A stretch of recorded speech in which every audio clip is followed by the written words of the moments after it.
Welcome to the Arka Talks podcast, where men speak authentically about their lives, exploring leadership, meaning, brotherhood, and healing. My name is Ben Goresky, and I'm your host for this episode, and I'm here with my guest for today, Brady Kirk, who's been a longtime member and a longtime captain and one of the original members of Arka Brotherhood, which was in the beginning, Samurai Brotherhood. It's good to be sitting with you, man. It's good to be here, Ben. Thank you for having me. Yeah, one of the reasons I'm excited to have this conversation with you is because you were tapped into that original group that sat with Phil Misselberger for a year or two in the beginning, and then you broke off and started Crow Squad with Jason, right? Simon and then Jason. Yeah, and you've been a captain for a long time. You've been a leader in Arka for a long time. It's probably 8+ years now, right? Yeah, easily. Yeah, easily.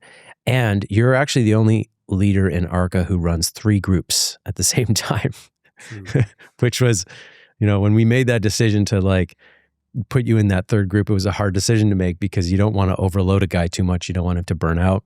And you and I had lots of conversations about that to try to prevent that from happening. And it hasn't happened, which is also miraculous to me. So you're a particular character with a special set of skills, I would say. And you and I are in contact a lot over WhatsApp, voice notes. I'm just voice noting all day with Arka guys.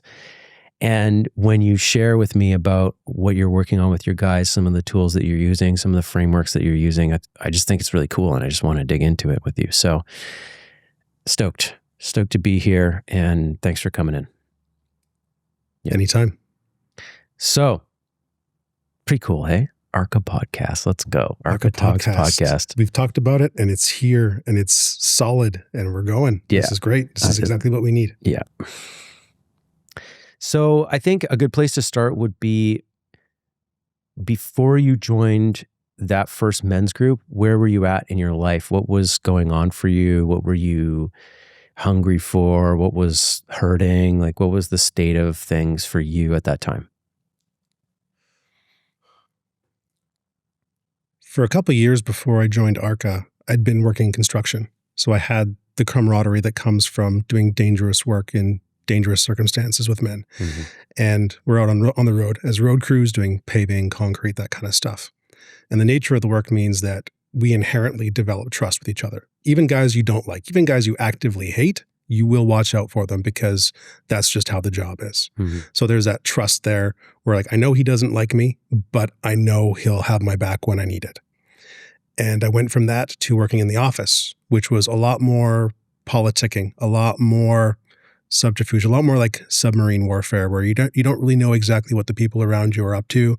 You don't know that you can trust what people are saying. Gossip spreads. It's okay, this is a different animal. It was okay, well, I want that men trust back in my life because it was what I was in every day at work. Mm-hmm. So I was starting to look for that in the bar, join a rec league, and there just wasn't that connection that comes through sheer time and danger.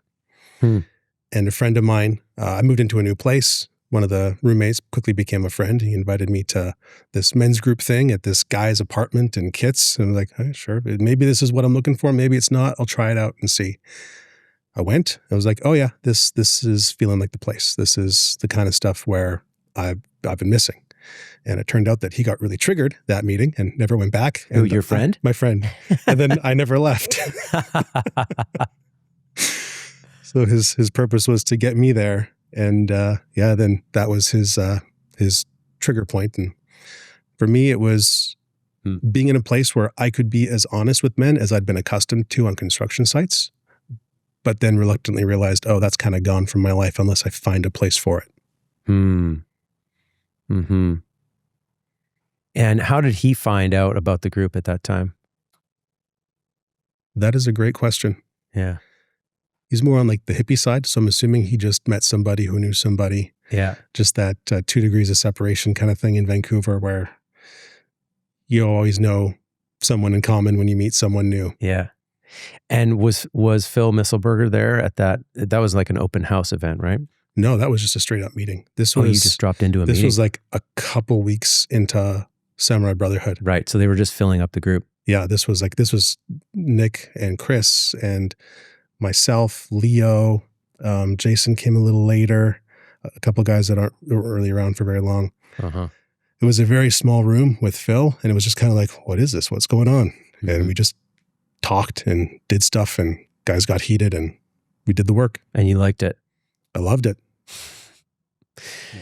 So you joined, and what was that first year like for you in that group? You know, you go from not having that regular contact to every week sitting in this circle with the same group of guys, going deeper each week, sharing more and more of yourself, and they're sharing more and more of themselves. Like what changed in your life and what changed in your mind around men in that first year?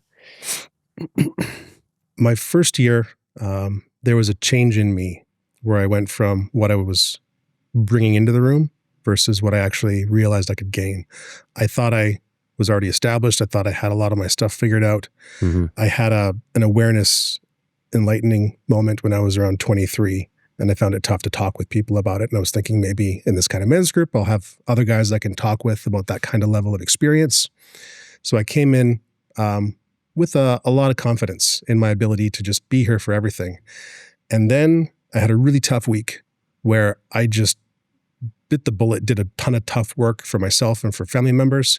And I had to share that following Monday about this awfully tough week I had and how proud I was that I got through it. And the guys lit into me for not asking them for help because I'd helped them at previous points in the previous months. Mm-hmm. And I had denied them the chance to show up for me and help me.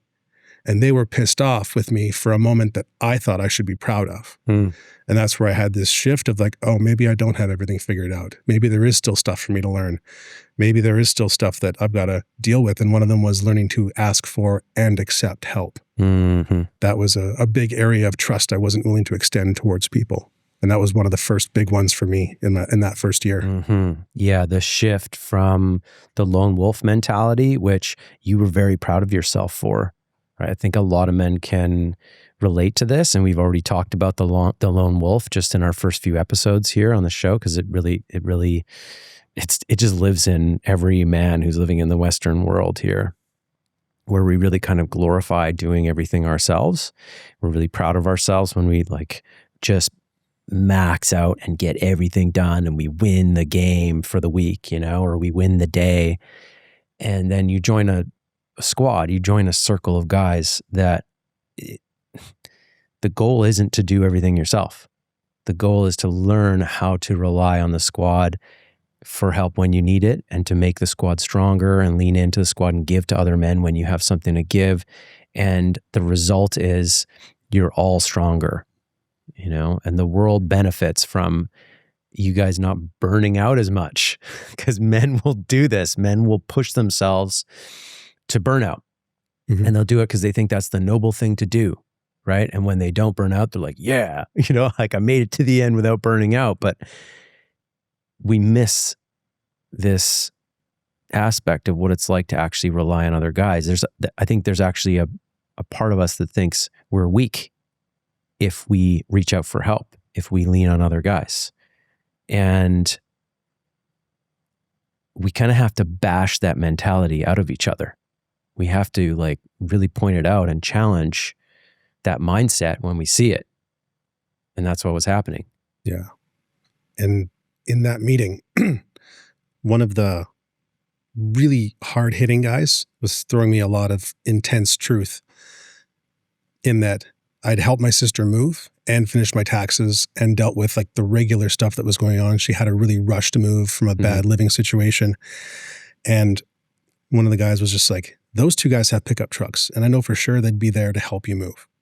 And these other guys probably would have showed up to help do some of the lifting.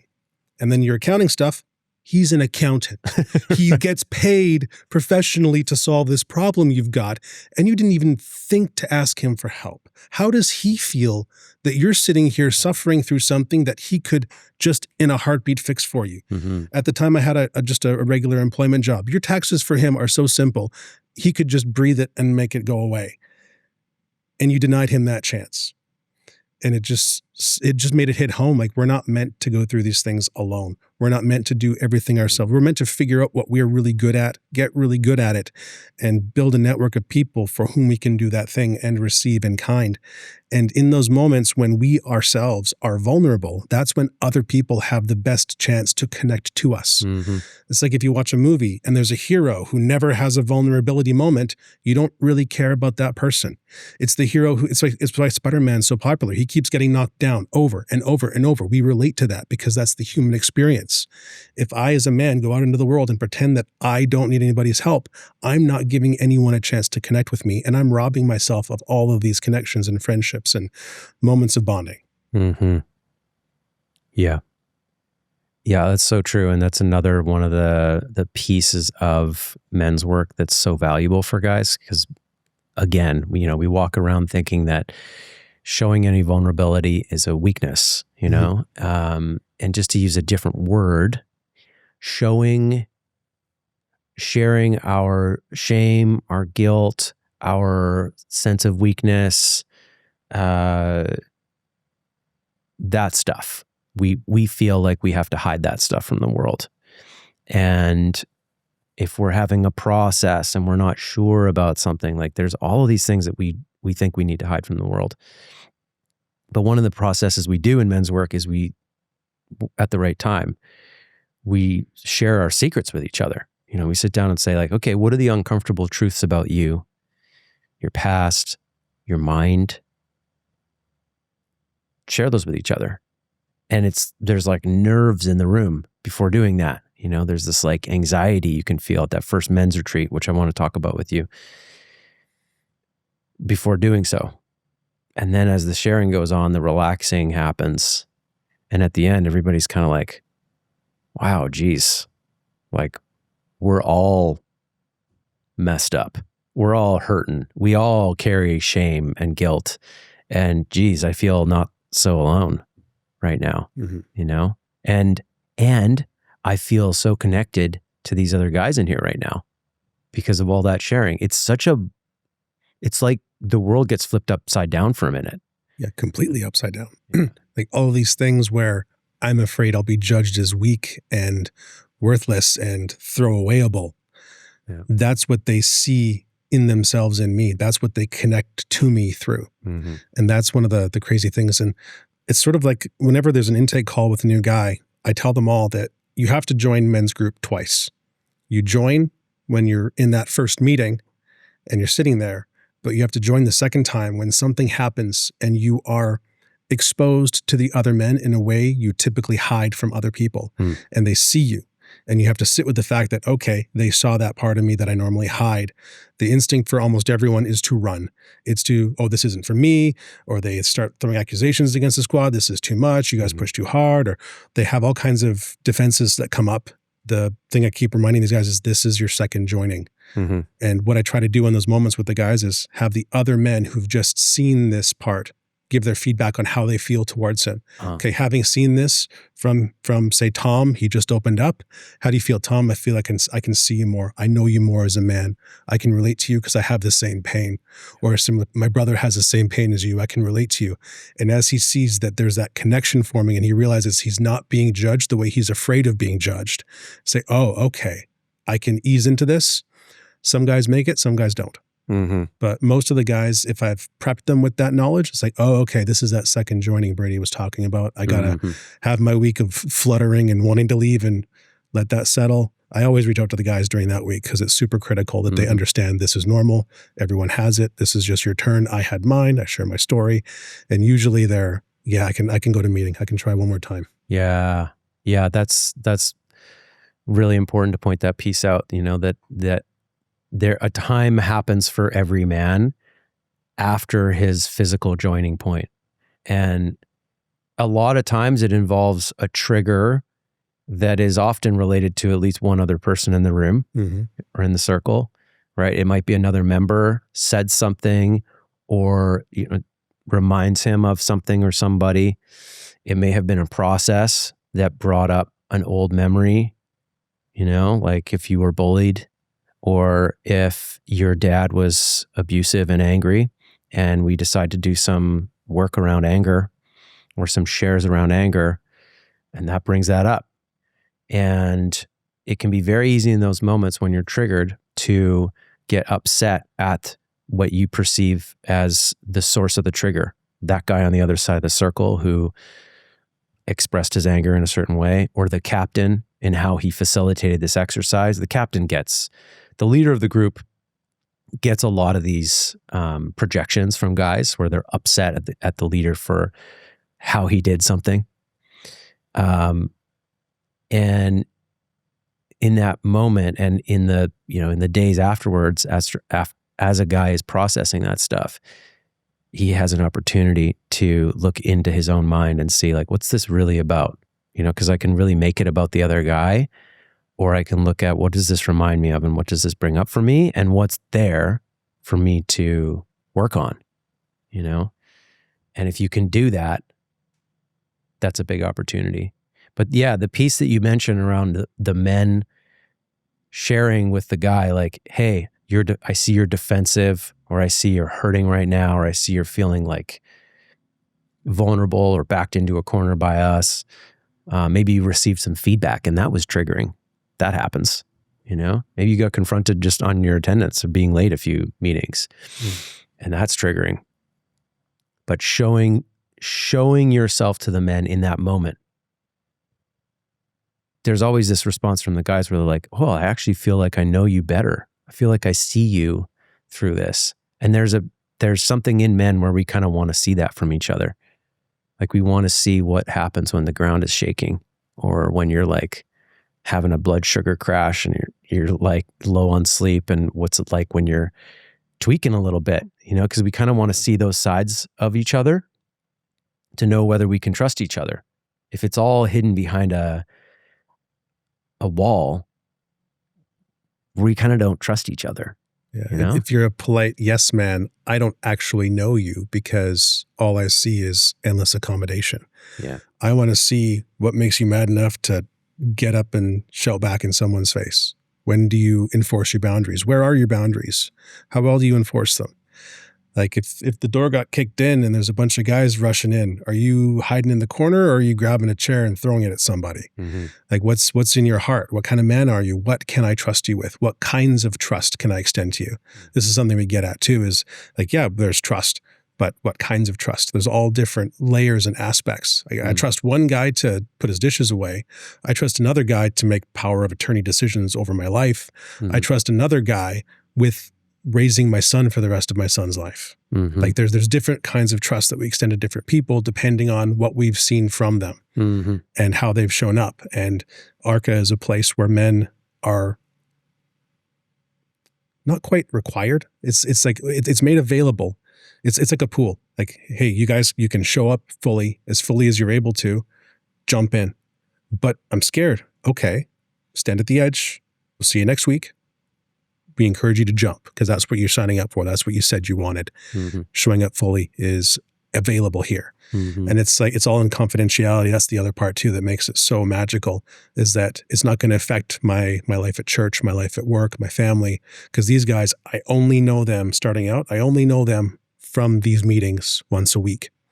And it doesn't affect anything else in my week unless I bring it there on purpose. Mm-hmm. And that's one of the cool things, is it's this place to try different ways of showing up, try different ways of emoting, being vulnerable, try different ways of, for some guys, speaking up for themselves, drawing boundaries, getting loud, getting assertive, where they feel like they're not allowed to, from whatever patterns they have in their family, they're not allowed to assert themselves because whoever else is there shuts them down. He gets to, oh no, this is something I always should have had. I can step back into this. Mm-hmm. And that part of me that I always wanted to was right all along. And they get this energy from it, and the guys see him doing it and they get an energy off of it. Mm-hmm. That's one of the cool things, is like when the guys in my squad have a breakthrough or a growth moment or a development, I get to share in that joy as much as if it was my own breakthrough or progress, which is really cool. That's why we say brothers, because it's not just people I know. It's people I'm invested in. Mm-hmm. Yeah, this is why I run groups. This is why I'm passionate about running groups for Arka, but also in my own life. Like I do counseling and coaching on my own. and it's good. I enjoy, building the relationship with those guys and working with them. But if I take all of them and put them in a group together and then we run group processes, it's way more fun. And yeah, each guy gets less airtime where he's not sharing as much. But exactly what you said, when one guy has a process, every guy is having that process. We have mirror neurons. We have the ability to put ourselves in someone else's shoes and like kind of experience what they're going through. And that's why we do it in a circle together, because I don't have to go through every process myself. I don't have to make every mistake in life. I can Ideally, sit. yeah. Ideally, I can sit with other men and learn from them and walk through their lives with them as they walk through my life with me. And yeah, there's just also a special something that comes from group work that you can't get one-on-one. So like, if you're listening or watching this and you do therapy or you have a one-on-one counselor and you feel like that's your thing because that there's a level of safety there, I get that. But there is an adventure and so much fulfillment on the other side of that safety. And there is a certain type of safety as well in a men's group. It's different. It's more, a men's group's more unpredictable. And we encourage guys to actually share how they're experiencing each other in there. So you get feedback. You don't get that kind of feedback from a therapist and most of the time from a counselor, but that's valuable. Oh yeah. Just like first impression, honest reactions. Yeah. Like, dude, you got to shower. Like, you seem great, but I can smell you from here. It's happened the odd time. Yep. And how many times has someone in that man's life thought that and not said it to him? Mm-hmm. And how much earlier could he have tackled this problem? Mm-hmm. And for a lot of people, they have these things about themselves that other people are simply too polite to ever really point out. And group spots that stuff in a meeting or two because it starts to get unbearable to withhold that kind of truth from a man in the room, because we get practiced at being in these meetings. And the practice is, if you got something that you feel is true, say it. Mm-hmm. Because either there's something for you, something for the receiver, or something for both, or something for a man who's going to watch it happen. Mm-hmm. So just volunteer all of the truth all of the time. And that just tends to work out. Yeah. It's so good, man. Yeah. Just like, hey, I feel like you talk too much. Like you take up too much space in these meetings, like, could you shorten it up a bit? Or I feel like you're not actually listening to me when you ask questions, like, like I feel like you're going somewhere with your leading questions when you're trying to work with me versus actually listening to me and trying to figure me out, like that's really valuable feedback for people to hear. And again, it's stuff that we don't often get from each other. Because there's no container set up in the rest of our lives where that's the norm, And things like a guy's opening up about his deepest hurt, and he's strangely smiling the entire time. Mm-hmm. It's like, you told us about a series of heartbreaks and you were smiling the whole time. Do you realize you were smiling? Mm-hmm. No, I didn't. I wasn't smiling on purpose. Like, there's something there. There's like a deep discomfort, or then we can dig into it. Or a guy's telling a story and he's shaking his head no the entire time. Like, are you telling me the truth? Are you lying to me? Because you're telling me with your body language no the entire time you're telling me a story you want me to believe. Mm-hmm. I'm just getting to know you. Like, were you lying? Were you bullshitting me? Let's settle this up right now. And like, how dare you call me a liar? Or maybe he's like, oh, I didn't even realize I was doing that. Maybe he's shy about talking. So his body is saying, don't do this, don't tell them, don't talk about it. Mm-hmm. And just helping people realize there's an incongruity in your body language with your speech that other people might be confused by. Yeah. So be aware of it, something to work on. Mm-hmm. And it's things as even as simple as that can show up first day, second day. Yeah. So when you went to when was the first time you went to a men's weekend with the Brotherhood back then? Was that like in Squamish? You went up to Squamish with Phil? I wasn't in the Squamish one. I think I was at the first Loon Lake. Okay, sweet. I may have been at that one as well. The first one. You were. Yeah, we were there. It was a big one. Yeah. Yeah. Yeah. What was that like for you? Because there's a experience of the men's group, which is awesome. But then when you go to a men's weekend, there's this like immersive, more deeper dive, and higher energy. There's lots more guys there. What was that like? The retreats are kind of like men's group condensed. Because with the group, you get a week between the meetings to kind of decompress, feel through your emotions, that kind of thing. Mm-hmm. So what I saw for a lot of guys was this pressure cooker, where it's just like you wake up, breakfast, process, conversation, dyad, break for lunch, come back. So there was this sort of like attrition where a lot of the masks and the armor that we like to wear as men to protect ourselves from being open and vulnerable, the duration of a retreat and the intensity that things keep happening at, it makes it impossible to keep those masks on for the whole thing. And even if you do keep the mask on for the whole thing, you haven't accomplished something. You've missed an opportunity to let it go.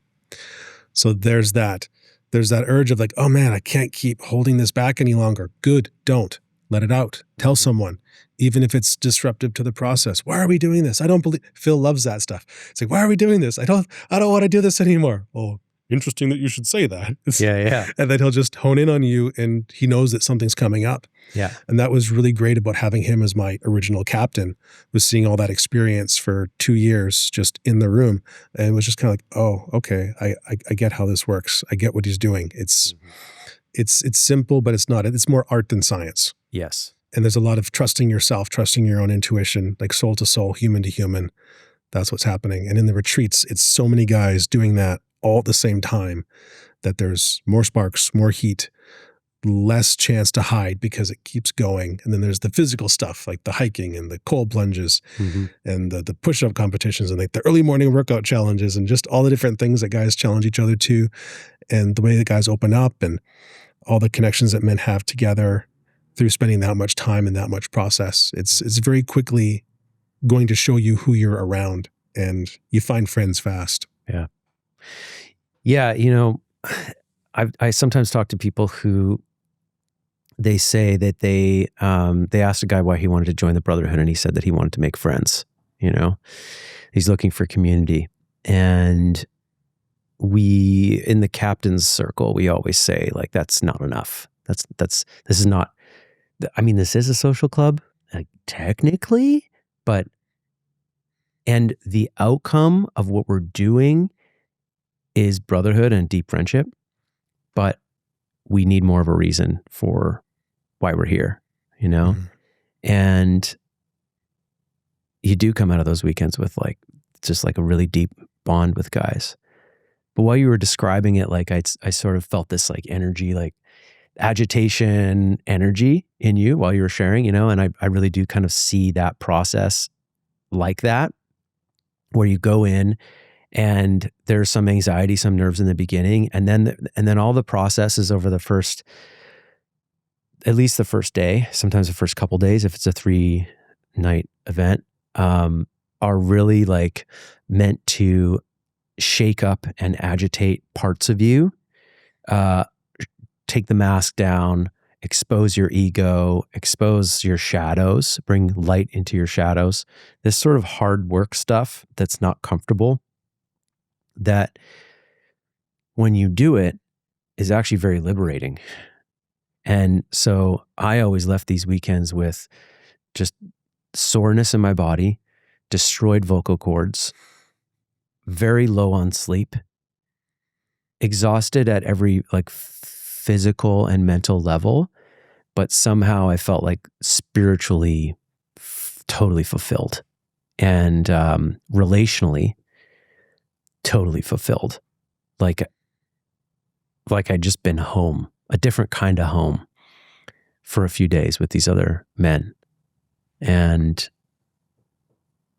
yeah, that's when I was like, okay, I'm all in. I'm all in on this, and I'm going to come to these things as long as they're going on, you know, especially with Phil. Phil's like just such a great facilitator and really knows how to work with people one-on-one in front of the group. And he's just masterful. So it's like that, it's that too, you know, just like being able to witness that facilitation as a facilitator myself is like very interesting.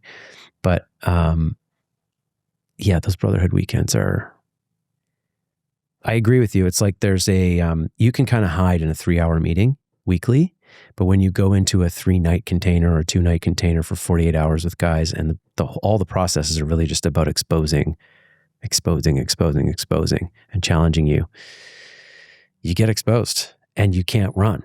Mm-hmm. You can't hide. It's just all day, every day. And that's the point. That's why these things are impactful. Yeah. And I like that you touched on friendship, because I was meaning like that deeper friendship that like, I'll tell you where I hurt and you tell me where you hurt, because we're that kind of friends. That's the kind of friends that you get from these sorts of events. And from men's work, it's not the, hey, yeah, we'll catch up for a beer and talk shop for a couple hours, where it's something we're both feeling safe talking about. It's like, we'll talk about the dangerous stuff together. Mm-hmm. That's the friendship that forms through this kind of work. And it is more like a brotherhood where like, I don't necessarily plan on seeing these guys for a barbecue on Friday, but I wouldn't also be opposed to it. So it's sort of like the men's group guys are there at the time, because those are the guys that made that time slot work in their calendar. Mm-hmm. So like you're not placed together because you guys are all the same age or you have the same interests. It's just whoever fits in that time slot goes in that time slot, and they'll figure it out. And that's the cool thing, is seeing that no matter what the assemblage of guys is, this thing of just being honest with each other tends to bring most guys together. Mm-hmm. And the only ones it doesn't work for are the guys who are thinking they're ready for it, but actually aren't ready for it. Mm-hmm. Yeah, that's an important function, I think, of a men's group, is at least in Arka, is that like what brings guys together is their desire to do this work rather than some other commonality, which people gather in groups for those things as well. There's religious men's groups and there's race-based men's groups, and but that's the commonality in ours. And it comes up from time to time. Sometimes guys join a group and they're like, you know what? I don't really like this group. I want to switch groups. Right? And we don't let them. That's not allowed. You can't switch groups. I want people who agree with me. Yeah, exactly. You're looking for something easier, lean into what's there for you, whatever it is. Yeah. I want to lead this group. We should do it this way. Oh, we should we? Yeah. So, yeah, speaking of leadership, I really want to do a lot of exploring with you around how you think and how you understand this work and some of the tools that you use to explore. And I do want to relate it to your own personal experience as much as possible, because that makes it very real. But I think maybe the first piece is to talk about the archetypes before we get into faith. How do you, and we could touch on the code as well. How do you use archetype work? And we might need to do an intro on archetype work. Mm-hmm. How do you use that in your groups, and how is it useful for you in helping men understand themselves? One of the biggest things that the archetype work brings us, like King, Warrior, Magician, Lover, that book, it brings us a lot of shared vocabulary for the parts of ourselves. And what I have the guys do is archetype shares as they come into the squads, where they read the book. Then they give us a breakdown of where they've spent time in the different archetypes and what age they were at and what their experience was, because it gives us kind of a history of the guy, but not just the historical details of where he lived and what he did, but also his inner development. Where was he at emotionally when he was in elementary school? Was he a bully? Was he a coward? Was he the hero? What was he connected to identifying with? How was he showing up to life in various areas? Because the archetypes, they've cluster around like active or passive forms of something that's healthy when balanced. Mm-hmm. So are you under-functioning, over-functioning?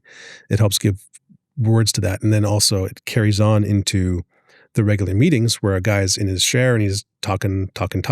Say, hey, you know what? I see some weakling prints in you right now. You're trying to control the situation by being a victim to it. Mm-hmm. Oh, yeah, I guess I am. Okay.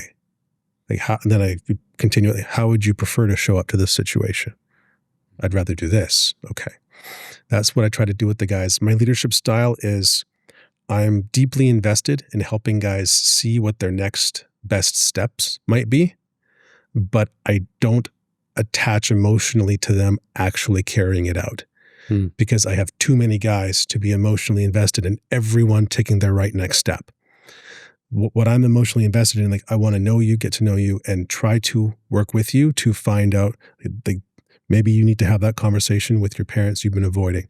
Maybe you need to try something new. Maybe you need to do that literal Jordan Peterson and clean up your room kind of thing. Just start small and grow out from there. Get in motion, and then that motion will continue for a guy who's too stagnant.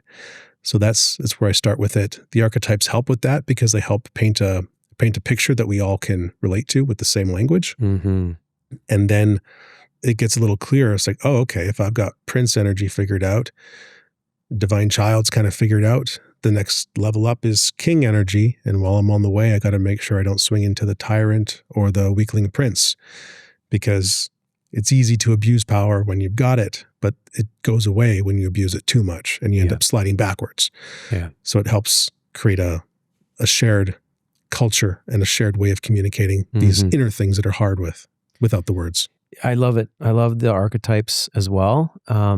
It can seem a little bit simplistic, just slapping a label on somebody, oh, it's Weakling Prince. But when you look at each of the descriptions of each of these things, there's actually quite a bit in there. And they're all like these little characters that live inside of us, the king, the warrior, the magician, the lover, and they all have their own sub characters within them. They're like they're shadow characters, and they're mature expressions of those characters. And when we learn what the mature expression is of each of those, but also what the shadows are and which ones tend to show up for us, we have more of a map of where we're at and where we want to go. And you kind of need a map. Like if you want to be better, if you want to show up better, you need to know what better is, and the archetypes give us more of a rich understanding of where we're going and where we are and where we're going. And it's never over. That's never over. There's a constant flux, a constant growth path within these archetypes. And so we can always kind of come back to them, Mm-hmm.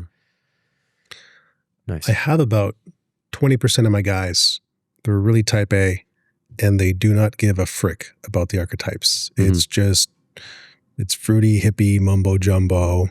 Where's the bottom line? Where's the business report? They want it like that. Right. And one of the ways that I try to get them to open up to this idea more by talking to them about media, movies, like, tell me a movie you love. Mm-hmm. And let's say something like Wolf of Wall Street, Braveheart, whatever it is. And I break down for him the archetypes present in that film. Mm-hmm. And that part of why he likes that film is because they got the archetypes right in their expression. They were properly challenged, and the character properly responded in the healthy forms of the archetypes. So these are already present around you, and they exist with things you already care about. So applying it to your own life, it shows a generalized map of personal development, slide backs, and methods for correcting any kind of imbalance, basically. Yeah. And they start to open up to a little more, and it's like, okay. And it's also, when paired with the code, I find it almost like a diagnostic tool. It's like, okay, what area of your life is hurting? Well, my personal relationships suck. Okay, why? Maybe he's showing up too much. Maybe he's not showing up enough. Mm-hmm. That could be lover. Are you actually present with people when you're with them? Or are you distracted on your phone thinking about the next thing? Mm-hmm. So maybe it's like a lover situation, and then be a responsible family member. Actually be present with people when you're with them. Yeah. So it takes this abstract problem of, okay, if my relationships aren't the way I want them, what archetype is that kind of touching into? Lover. Where in the code matches the kind of things you need to be doing more of, showing up for people. Okay. So we go from this problem that hurts to an abstract archetype because it kind of fits. And then the code helps it focus in on what's different this week versus next. Mm-hmm. And that's where he sees that next step, and then it's up to him to take it. Yeah.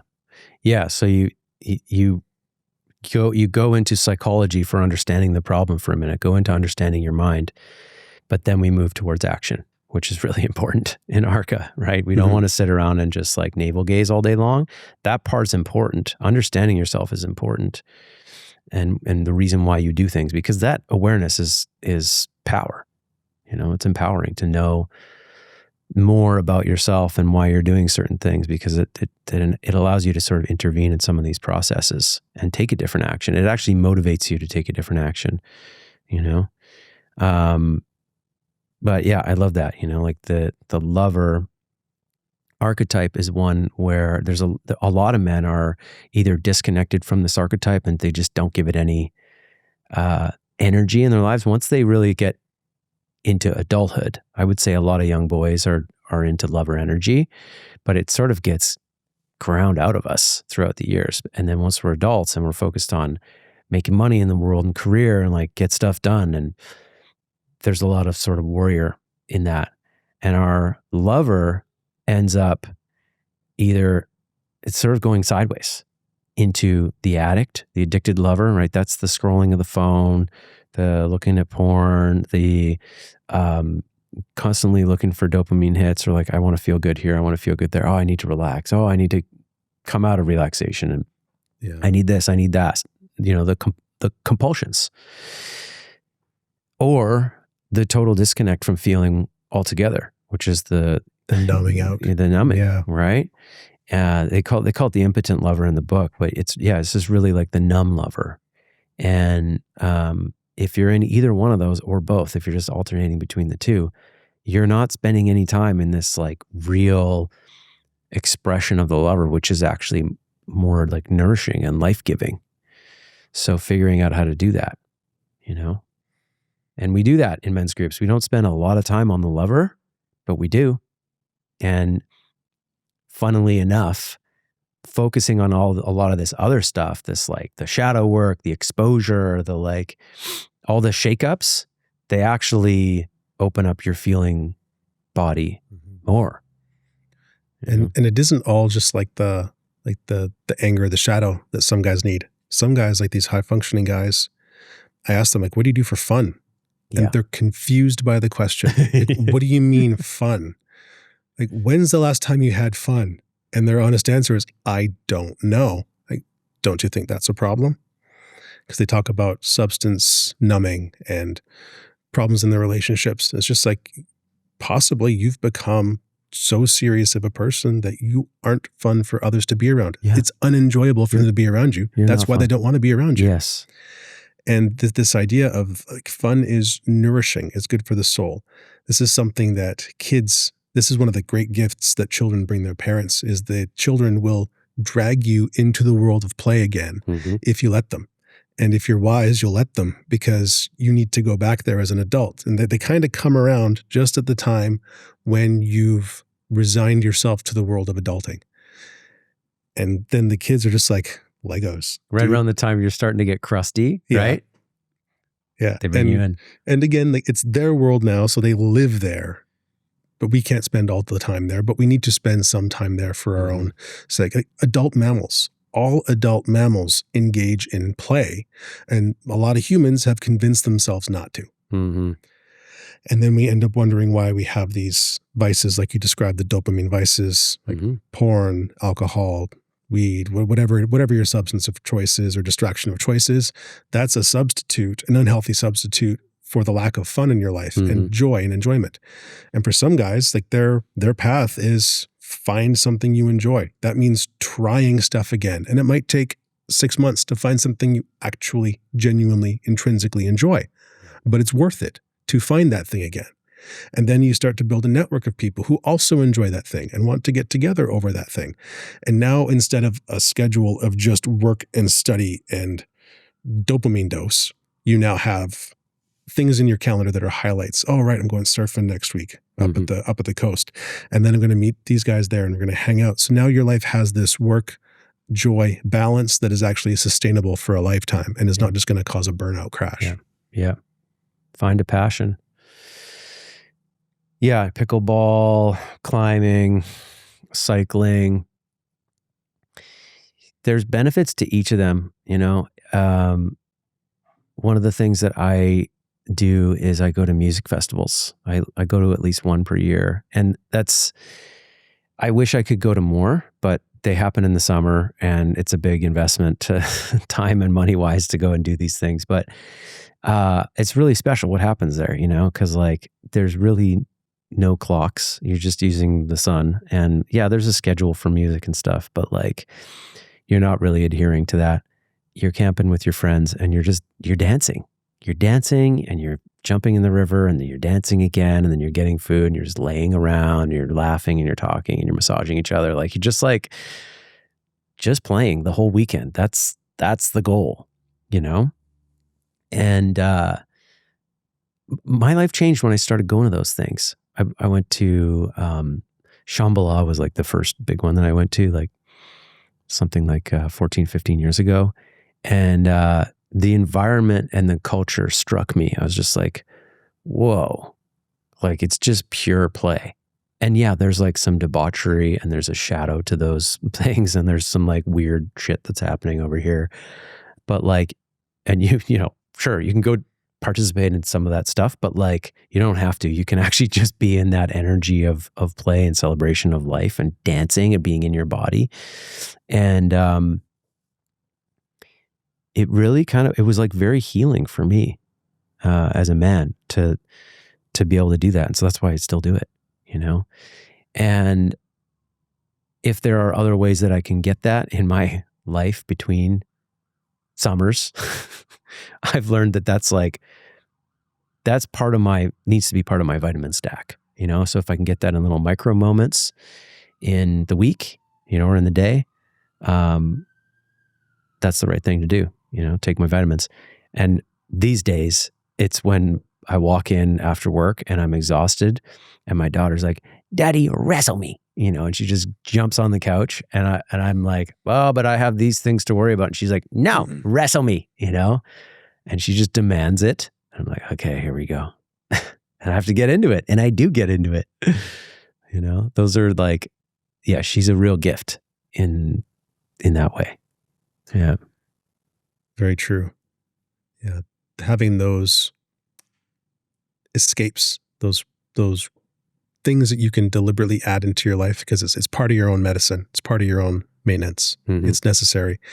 For me, the pool is one of them, particularly because no one's on their phone. It's like in the pool? It's the only place in modern society that hasn't been invaded by cell phones for obvious reasons. Yeah. And you're just, it's so cool because like, oh, it's like 1990 again. Yeah, right. Because everyone's just in the moment, in the present, because like swimming is also extremely visceral. Like when your face is in the water and you're denied oxygen, it's like, okay, my next breath is very important to me, which for most of the day, it's not because it's always right there. But in the pool, it's like, okay, yeah, this is what I'm doing. I'm challenging my body. I'm going into the discomfort and it's good for me. There's exercise and there's also people around doing the same thing. Mm-hmm. You can talk about, oh, how long have you been swimming? And it's easy to talk to anybody because no one's on their phone. Everyone's in that grounded because you're literally electrically grounded being in the water. Everyone's grounded and present in a way that everyone kind of used to be more of the time. But now it's just sort of only exists in that one wet refuge that's technology unfriendly. Mm-hmm. So you swim. That's one of your things. Yeah. It's one of my things. Do you take your kid to the pool? Oh yeah. He's swimming now. Yeah. Yeah. Got him out on the deep end with no life jacket. Swim from the wall to daddy. And I'm getting further and further from the wall. Oh, that's great. And he's starting to trust himself. So it's really exciting. It's fun watching them learn to swim. Oh, it's so good. Yeah. Going from, I'm scared. Well, it's okay. You can be, speaking of religion, there was a moment where my son was on the edge of the pool standing and I was in the water and I was beckoning him to jump in and he was scared. And I said to him, "Hey, Bryson, like it's scary because for kids jumping in the water is dangerous, but jumping into the water when your father is present is very safe. That water is safe because your father is there. Daddy's here." And then God's just sort of tapping me on the shoulder. "Did you hear that?" Because there's some things that like being more vulnerable online, putting this message out there on my own, that's scary. And God's been calling me to do that. And then here I am telling my son, like, it's safe to jump into the water when your father's in the water. Yeah. And it's just like, did you hear yourself say that? Like, yeah, I heard myself. Okay. Yeah. Oh, that's beautiful.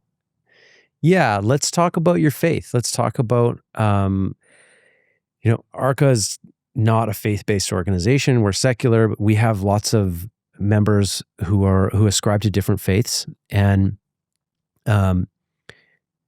this is a very important part of your life. I hear it come through when you're sharing with me about stuff that you're working on with your guys. You have ways of pulling lessons from spiritual texts. And to be honest, you look at our 14-point code, the stuff that's in that code is in the codes that are in many different religions. It's distilled from East and West and brought down into a format that works for us, that Phil Misselberger thought was his best code that he could put together. So how do you, let's just start here. What does your faith mean to you? What is its importance and impact in your life?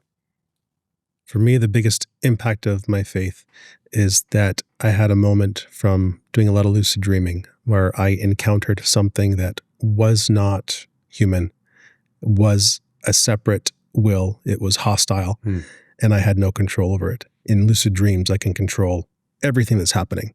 I can override anything, decide to change places, teleport, be invincible, be missed, whatever I want.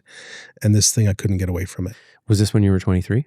This is that moment when I was 23. Okay. I wanted to hear this story. So So I'd been lucid dreaming for years as a teenager. Probably I spent as much time awake asleep as I did awake, which is pretty crazy when you think about it. Yeah. And the whole cool thing is like you could lift a mountain. You can fly at incredible speeds. Also, if you're flying in a lucid dream, make yourself invincible because you don't want to be vulnerable and crash into a building. I felt all of my bones break one dream and it was just like, oh, this hurts. Okay, ouch. Healing. Whew, not doing that again. Whoa. But all these different experiences happen and it's just like I had this arrogance of like, I'm God here. And I think that's when God knew I was ready to be humbled because he let something enter my dream that was deeply negative. And I'd had encounters in my dreams where some part of me was making itself known, some unhealed part. And it would be like a zombie or a skeleton and it would just be dark and stinky and just kind of like negative. But I could talk to it and it would be some part of me that I'd lost connection with. I could actually work with it through an archetype and reclaim my childhood creativity or my sense of adventure, whatever it represented. So this thing was like completely blacker than black, and it was getting closer and it just had this, it radiated dread, just existential dread. And I told it to stop and it just kept coming. And in lucid dreams, I know that if you get scared, the scared amplifies back on itself like a feedback loop. Yeah. So I was keeping control of that. And this thing was like getting closer, like stop, like, no, just stop. And it got super close and it was like black oil, like a skeleton body, just with like basic, like the green unitards for green screens. Yeah. Like that, but all black, made of oil dripping. And it was just this negative dread. And it was just like, I don't have to listen to you. It was just like, whoa. Like, God, please. I'm now starting to panic. Like I wasn't scared until it was like openly defying me because nothing had ever done that before. I was like, God, please. And it hissed at me, God doesn't love you. And then I'm like, so there is a God. And then it's like, shit. And I'm still terrified. In the name of God, step back. It steps back. It's like, I only did that because I can't stand you stinking humans. In the name of God, go away and never come back. And it was gone. And then I woke up in my bed, just sat up and was like, I got to rethink this atheism thing. And over the course of just reading the Bible, as became very urgent to me after that experience, there's a passage in Luke 1, section 4. It talks about challenging spirits in the name of God. And it's just like, so this is like one of the truest things I knew at the time. It's like whenever I encounter, whatever I see in this lucid dream, lucid meditation kind of space, I need to be challenging anything and everything in the name of God. And that's one of the truest things I knew from my own direct experience. And then I see it in the Bible. And then I was hit by this bad student terror. because there's the rest of this Bible that I haven't read. Mm. What else is in there that I don't know about, that I should know about and be doing and engaged with? So for me, the spiritual path is almost one of like not just faith and belief. It's like a burden of knowledge. It's like I don't just believe, I know it's real. To me, it's an experience that I've had, and the experiences have compounded since then, positives and negatives. Yeah. And bringing that to the men is sort of a balance between preaching, but also being honest with what I believe. So like, I don't want to be preaching because it's not a church. We're secular, but I do let them know, like, I'm your captain. This is my own personal belief. And I want to bring you the best of what I have. And sometimes that comes right from the Bible. Sometimes that comes right from my own direct experience. So I share with these guys what I think their next step might be. And I let them take it or not. That's a wild story. And impressive skills with the lucid dreaming. I tried to lucid dream for a little while, and I read a couple books about the subject, but I never really got very far. But I do have experiences when I drink ayahuasca. I've had experiences like this where a dark black force that has like a gravity pushing against me like comes into my space. It's stinky. There's just a lot of the things that you described there. I was like, yeah. And I've been kind of like pressed up against the wall, like frozen at times when these like things kind of come in, and definitely like wanting to grasp for some power to deal with this thing. And I'm not a religious person, and I don't call on God in those moments, but there is something around contacting my own light and, you know, what you might call like Christ-like energy, this sort of like golden light or this like flame in the darkness that is pretty much the only effective solution other than just waiting it out, because eventually it does go away. That has worked, you know? So yeah, just very interesting to hear that story and how it led you, how it made you a more spiritual person. You already were, but you contacted that connection. I see spirituality as like, it's a connection. It's like, is the thread there, you know? Are you connected to the thread that connects you to the unknown? So, and I like how you draw on the stories and lessons in religion, in your religion, to help your men. I like Jordan Peterson for that same reason. Mm-hmm. You know, he's very obviously a religious man, but he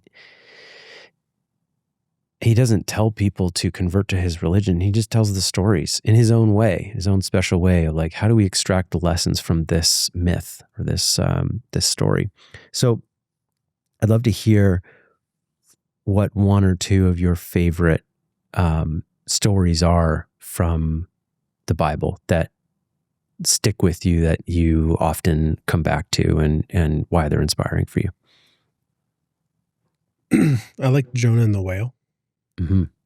Because if you take a little bit of a deeper look and see the distances involved, is he basically took himself from the Middle East and went all the way to the opposite end of the known world to try to avoid going where God wanted him to go. And then God captures him with the fish, the whale, whatever you want to believe, and drops him off at the shore of this misbegotten place full of people he doesn't want to help. And the thing about God is that God does things for God reasons that we don't get to know necessarily in this life. We see what we see, we want what we want, but God sees all, and he knows better than we do. He knows best. Yeah. And sometimes our job is to just do what we're told in confusion, in outright disagreement, because things tend to work out worse if I try to think I know better than God. And it's one of those situations where like he did all that work of getting all the way there. Then God's just like, nope, do it. Yeah. And it's sort of like one of the things Phil says is God, like life, a universe teaches you the same lesson harder and harder till you get it. God teaches, I believe that's God. God teaches us the same lesson harder and harder until we get it or it kills us. Yeah. Another good lesson is the lesson of Joseph, because he goes from being sold into slavery by his brothers out of jealousy. Then he's imprisoned, and then he rises to second in command of Egypt. It's sort of like I sometimes try to guess what God's got for me, and the way he works, there just isn't any way to know. It's sort of there's a trust there that whatever he's doing is for a reason, and there's preparation involved. What God wants ultimately is he loves everyone so much. He wants everyone into heaven with him. But also the lesson of the Bible over and over again is we can't follow rules and earn our way in. We're not good enough. That's why Jesus came.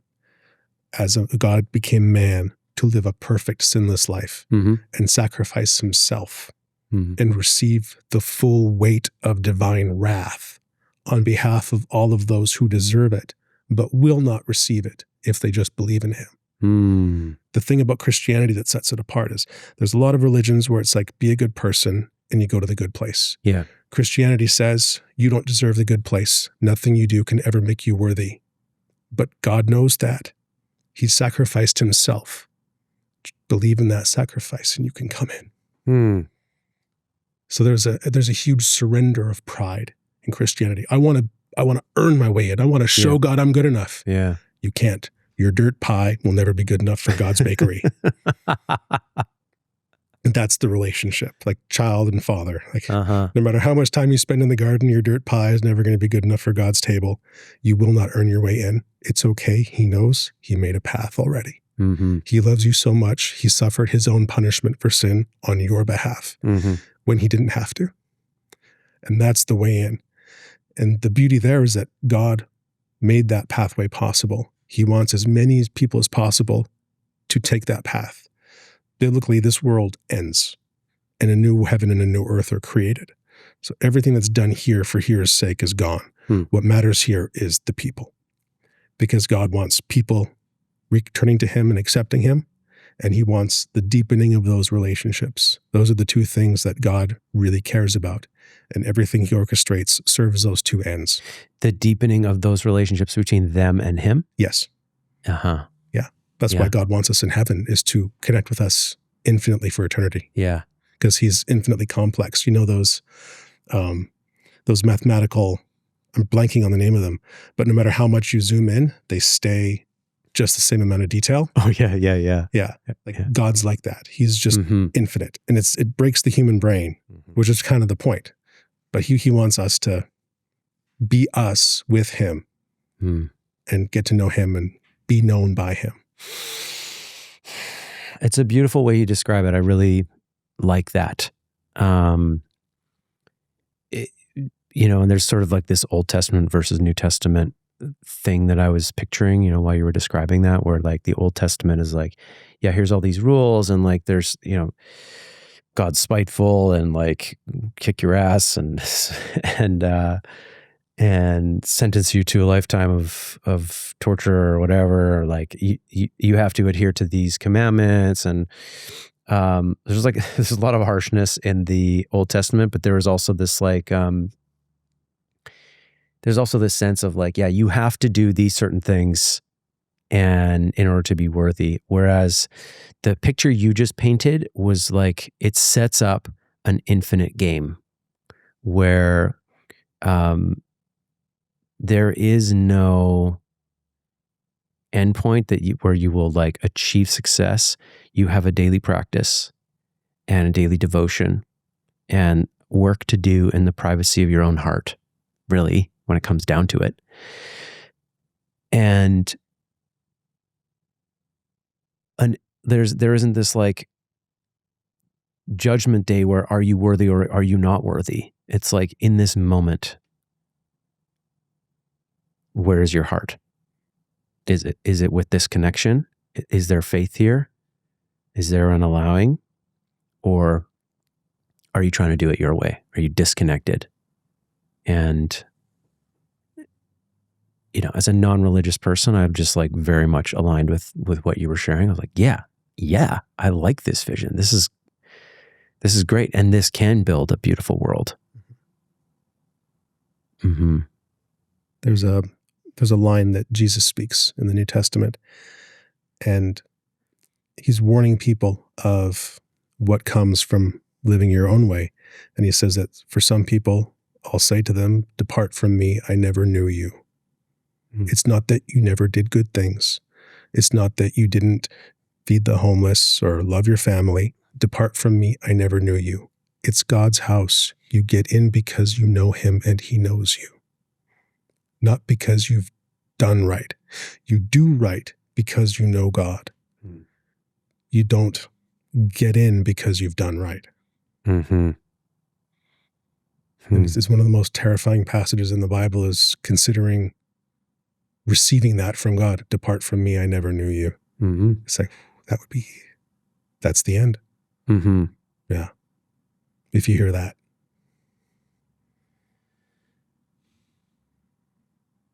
I watched this video called The Egg.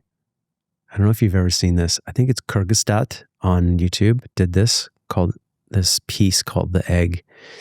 And it's about how basically the theory that every human on the planet and every life that has ever lived is living one small sliver, one little window of experience that God actually came down into the world to experience. And that in that way, we are all God, so to speak, right? We are all like connected to that pipeline at the very least. And that we really don't like to spend much time in that mindset. The ego really loves this sort of separation and I'm good and you're bad and, you know, mm-hmm. divisiveness. And that has always resonated with me as well, that like, that there's a part of us that's here having a human experience, but that there's also another part of us that is connected to the divine. Like the soul. Souls are made in heaven. They're not made on earth. The body mm-hmm. here is dust, and God's breath is the spark of life mm-hmm. in the dust that animates. Have you ever seen this movie called Soul? I haven't, but I'm not quite done. So there's God's breath. There's the dirt that we're made of. Yeah. That's the body. But then there's the accepting into your heart the Holy Spirit. Like mm-hmm. every person has a God-shaped hole mm-hmm. that they try to fill with other stuff, including other people, but nothing works until you fill it with God. Mm-hmm. And even then, things aren't fixed because things aren't fixed here, but there's this spiritual peace that carries you through it. Mm. And that's the company of God with you everywhere you go. Hmm. Yeah, I love that. A God-shaped hole. Yeah, it's the kind of difference where someone's mad at me, cutting me off in traffic, someone's swearing at me, and meeting a guy's just laying into me. It's like, it's okay. I know you need to do this. Give it to me. I can take it. Yeah. Saying that to a guy who's really angry, he's just like, what's going on right now? I wanted him to react angry to me. I wanted his anger to match my anger. Sometimes the most effective thing I do to a guy is just receive his anger lovingly. And they break down, they cry. Because they realize through the mirror I'm showing them, like, this is how you're being, this is how you could be, what's going on. Mm-hmm. And then the anger is dissipated, the pain underneath comes up. And then, okay, now we're working on it for real. Mm-hmm. How do you know when to like soften like that with a guy versus when to like bring your own anger and light a guy up? This is a great one. Honestly, just the Holy Spirit. I trust I trust that I've been able to discern my own thoughts and feelings from the Holy Spirit's suggestion. Biblically, God talks in a small, soft, quiet voice. You have to be really still for a while, and maybe God will show up. It's about you showing up to the situation, creating the space for God, and then over time, with earnestness, God will start showing up. But he does it on his schedule, not mine. I can't just go have a meeting with God. That's not the way it works. Or just call him in. Yeah. I'm the son. He's the father. He shows up on his schedule, not mine. But when it comes to men's groups, what I'll do is I'll sit there and just say, okay, this guy's really angry. Like, what needs to happen here? I'm being inquisitive. I'm not trying to decide what happens. I'm trying to ask what needs to happen. And then something comes up. And I've learned to trust the genuine ones. We do those exercises where we sort of talk stuff out for a while. It's like say you're say something over and over again, and then all the ones that are on the top of your head come out. Then you're quiet for a while. Then real deep ones start to come out. It's that kind of a thing. Yeah. Where it's like, okay, what do I do with this guy? Some guys got to match the fire with fire. Some guys fire with compassion. Some guys you just sort of become a lake and just take the heat and just show him that it's not going to have any effect. And I trust that I get the feeling of which way to respond in the moment that it's actually happening. I like that. Yeah, it's humble. You know, there's I think a new leader can get really invested in being identified as the leader. And when a guy starts venting at him or throwing some shit at him, he can get defensive and like try to show his muscle, you know? And that's coming from a insecure place. And entering that space of curiosity about the man. It's a very mature, actually, and a very, I would say, advanced way to be in a men's circle when the shit is flying and you're able to stay curious.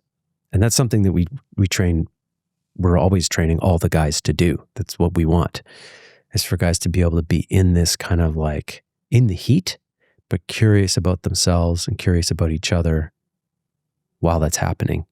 Because that's when the good stuff happens. Yeah, it's like, okay, I'm on fire again. Must be Tuesday. What are we going to do about it? Yeah.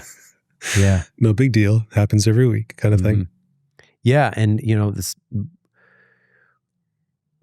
the way you name God in that moment, I also feel like Phil speaks to it archetypally sometimes and uses the name the leader.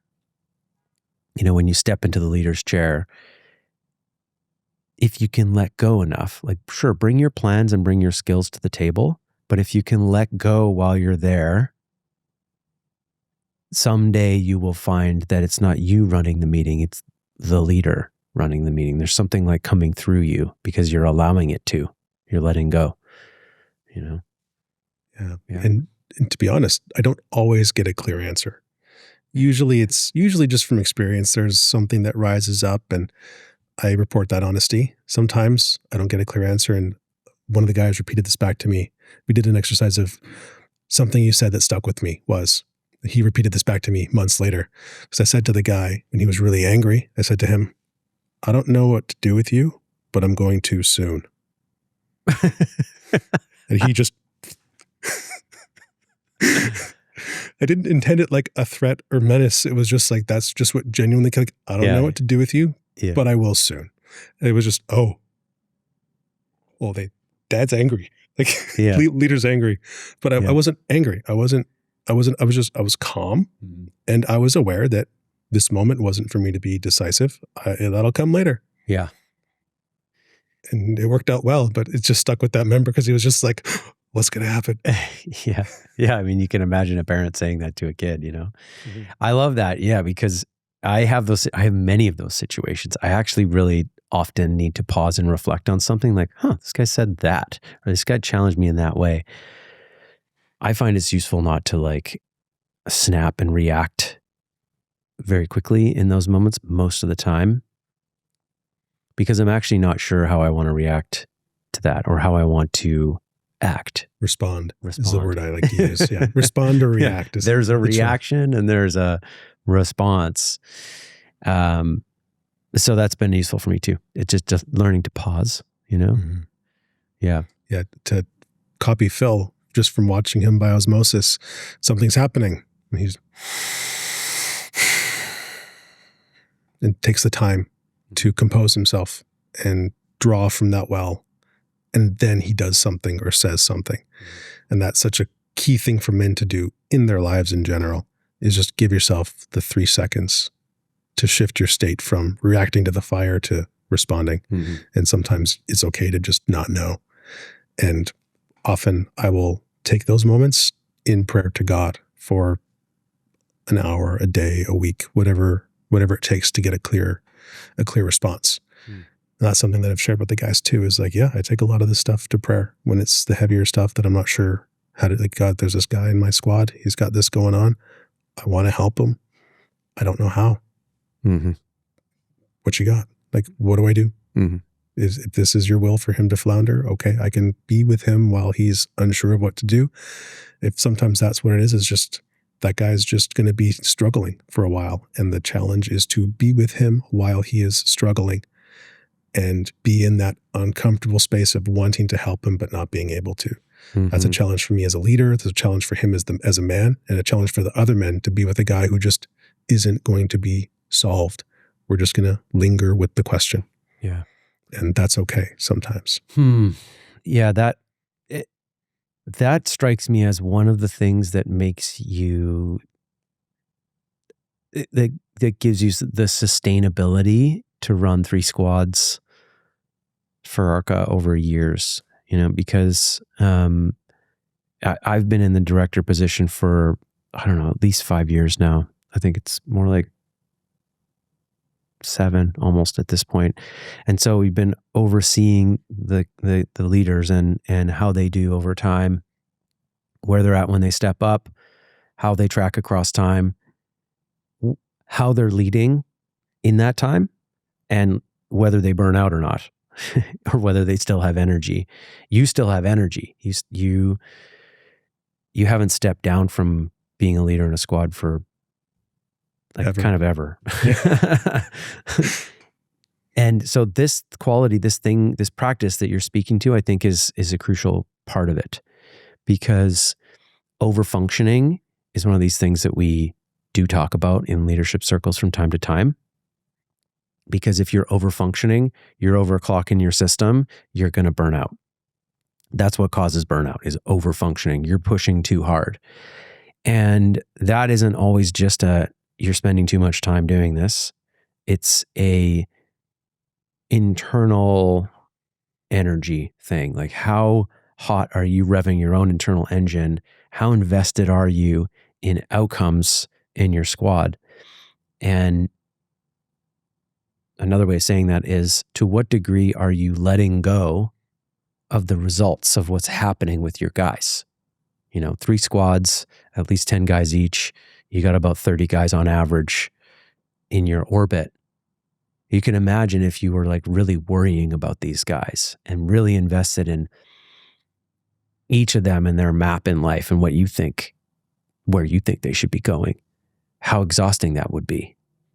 But when you're at all unsure, you're just taking it to prayer. You're giving it away, essentially, in a good way. Yeah. I'm recognizing that it isn't even mine in the first place. Right. This all belongs to him. I did a prayer exercise, and it was about being on the boat with Jesus when there was the storm before he calms it. And I was on the boat below deck. Jesus was sleeping. And it was just like, wake up, Jesus. Like, we could die here. Like, this is terrifying. And he said to me in the prayer meditation, it's like, the wind is in the Father's hands. The waves are in the Father's hands. The boat is in the Father's hands. Our hearts are in the Father's hands. If we die, we go into the Father's hands. What are you afraid of? And taking that approach to like the big stuff. This guy's panicking because he can't pay his rent. Brady, what do? We do what we always do. We listen. We connect. We share help that we have. And we recognize that people aren't fixed.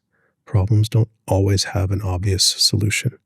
Sometimes we're just going to be in situations we don't know, we can't control. Mm-hmm. And if we try to control them, that desire for control will break us.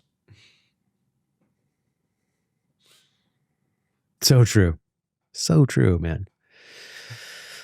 Yeah. Be okay with not being okay, because sometimes that's all we can really do. Yeah.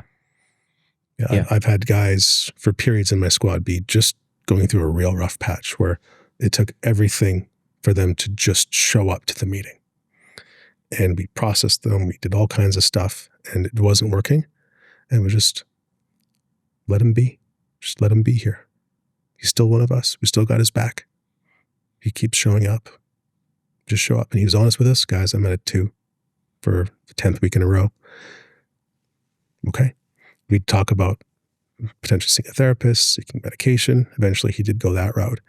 But the key there that he really is grateful for is that we didn't throw him out. We didn't judge him as bad and not worthy because he didn't show up the way you should show up to men's group. What I tell these guys coming in is you are expected to be at meeting, barring the very short list of exceptions of like, I'm on an airplane.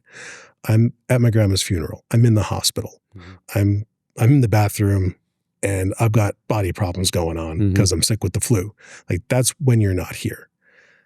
The expectation is that you're here. Therefore, we allow you to show up with whatever you've got going on, wherever you're at. It's all okay. And the follow through on that, for a captain, when guys are showing up consistently not okay, there's that urge like, I have to help him. Do you? What is help? Is help going to be what I think it is, or is it going to be what God thinks it is? Maybe he's going to be triggering some guys and they're going to realize their control issues because they can't control him. That kind of thing. Like I can't know. So yeah, let's just see what happens. And there's a dance there, I would say, between, some guys can come to a group and everybody has been in a group somewhere along a line where there's a person or two who will hijack the meeting with their own negativity, their own repeating story they have to tell. I got to tell this story. Yeah, that's different because he's harming the container there. Yeah, so you protect the container. Yeah. This was more about a guy who he can show up, he can listen, but he doesn't really have a lot to say. Yeah. And I'd make a point of every meeting, just say Tom, because I used Tom before. Yeah. Hey, Tom, I see you've been quiet. See you've been here with us. I want to offer you a moment to say anything if there's anything coming up for you. If you don't, I understand. You're welcome to be here. He's like, I'm okay this week. I don't want to say anything. And I was also in touch with him between meetings. That was a big part of why I was okay with him being in the squad, was because he was talking to at least me more than the squad. Yeah, I love that, man. A lot of times guys are facing something it's hard to tease out in a single meeting or even in 10 meetings. It takes a long time. Everybody has their own edge. And a men's group is an interesting kind of safe space because we need to make it safe to go into that with a guy, and we need to make it safe for him to have that experience. And also encourage him like, hey, it's okay for you to be going through that here, right? And we're here to challenge each other and to push and find those edges. And, so there is an art to it where the foundation of it really is the using our relationship to move each other forward, and that might mean the guy's saying to a man hey, we just want to hear more from you, or we're here with you, just so you know, we've got your back going through this thing. And it hurts me to watch you hurt, and I want you to feel better. And I'm here with you no matter what, that, there's a little push in there that guys always feel relationally. When a man has an agenda for us, even if it's just for us to get better, I always feel that when guys say those things to me and to other people. There's this peer pressure influence that we have on each other just by wanting the best for each other, and we use that in men's group for the positive versus like the word peer pressure comes with negative connotations from like high school and stuff. But there's a very real element of our relationship that's in play if we're going to sit in circle together, you know? And we can use that for good or we can use that for bad, you know? Which is like the bad is the classic for men. It's like gangs and all the shit we get into when we're younger, you know? I like the analogy of armor because it's got a good visual to it. Like there's some guys in meeting and they show up day one and they just drop their armor because they've been waiting for a place where they can just open up about stuff. There's some guys who just kind of go slow because they're not sure they're actually as safe as they've been told they are. There's some guys where they don't even think they're wearing armor until you give them some fire. Then they realize, oh shit, this metal's hot. Get this off me. Yeah. And then they start to open up. And there's some guys who are just real scared. And you can't rip the armor off a guy and have it be a good thing. He's got to choose. And it's frustrating because this one particular guy, he opened up about a lot of stuff in his life, but then he just sort of hit this wall where he just couldn't get through it. Couldn't even tell us what it was he couldn't get through. He just couldn't. And it was this moment of, that's also part of it too, is this guy was already a couple years in, established good guy in terms of maintaining the container and respecting the situation and showing up really well. And it was just, you know what? I don't know what this is. Let's just see. And it took him time to really figure out what the armor was and just let it off. And he just did this one share one day and he had half the guys in tears and he was in tears. And it was just, oh, I see why that took months for you to have surfaced to the point where you can talk about it and be aware of it. Because it was just this fur ball of pain just coming up out of nowhere from our point of view, but for him. And it's sort of like what is it that Phil said? Like the work comes up when you're ready for it, not when you want it. So when we're ready for dealing with our father wound, like the pain of it comes up and we can hide from it or we can create space for it. And when I say create space, for some guys, it's like make 10, 15 minutes a day, sit with the pain, journal a bit, and go about your day. Yeah. For some guys, it's have a half-hour breakdown and meeting. Some guys, it's both. And it's sort of like if you make space for the pain to come up and feel your way through it, it's better than if you try to keep it pushed down, because then you're building a volcano that one day will go off in your life and probably hurt the people you care about most, who you have the least desire to dump this on. Yeah. And that's probably one of the biggest things I think Arka does, is it gives guys a place to defuse our volcanoes. Yeah. On purpose.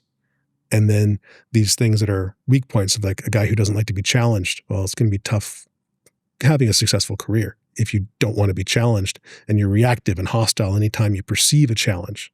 Yeah. So the guy works on that in squad and then all of a sudden, like I still don't like it when people challenge me, but I don't blow up about it anymore. And it's getting easier as I go, not because it's easier, but because I've gotten better and I've defused and felt through things. And that's the core of what we do, is give guys a chance to solve what's not even known at first. Yeah. And all of a sudden your career is doing better because you're not blowing up all the time. Yeah.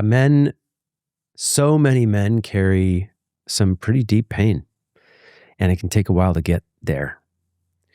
But eventually we learn that that's the place that we need to go.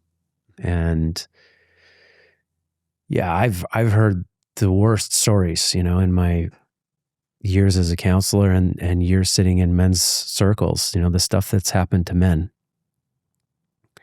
That stuff is buried deep, and it takes a while to get to that. You can't force an agenda or push into that. You just got to let that come. And yeah, it can take years, but it works. The process works if you create the space for it.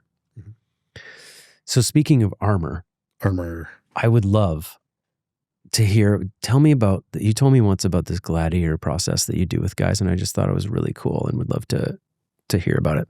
Yes. The Gladiator process is inspired by the movie Gladiator, where the character Maximus, for those who don't know, character Maximus is a gladiator in the arena, but he was once a general who served directly under the previous emperor, and he served loyally and was betrayed when that emperor died, and his family was killed brutally, and he ended up sold into slavery fighting in the arena.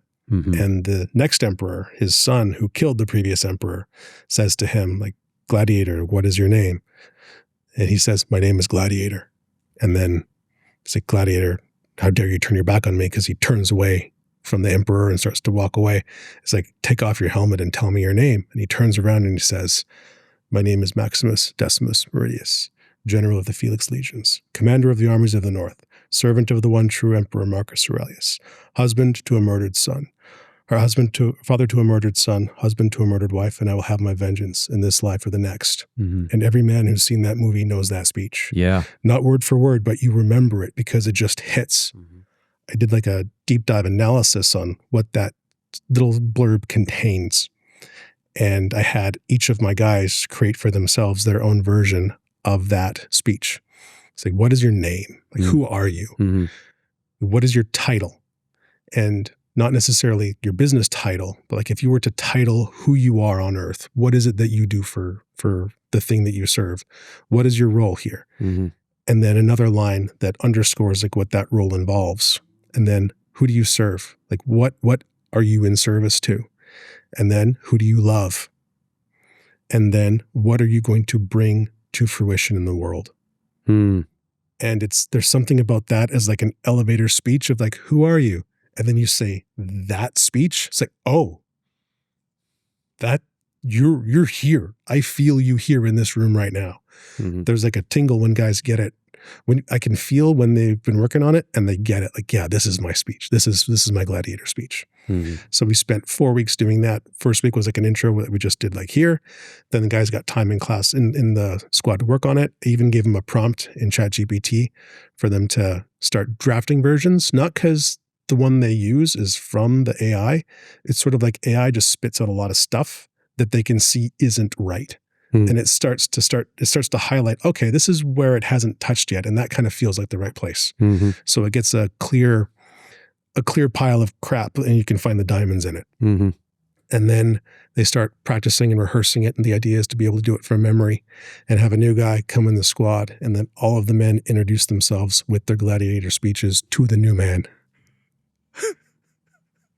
Overwhelming and powerful, you know? Yeah. I'd be like, wow. Yeah. And also in the squad, it's an ongoing thing that guys are accountable to be able to know. Yeah. So you're having a really bad share. You're in like a self-pity party. Gladiator speech. Mm-hmm. I don't want to do my Gladiator speech. I'm in the middle of this pity party. Gladiator speech. It's like, right, that's who I am. And he says his Gladiator speech. Okay, now continue your share.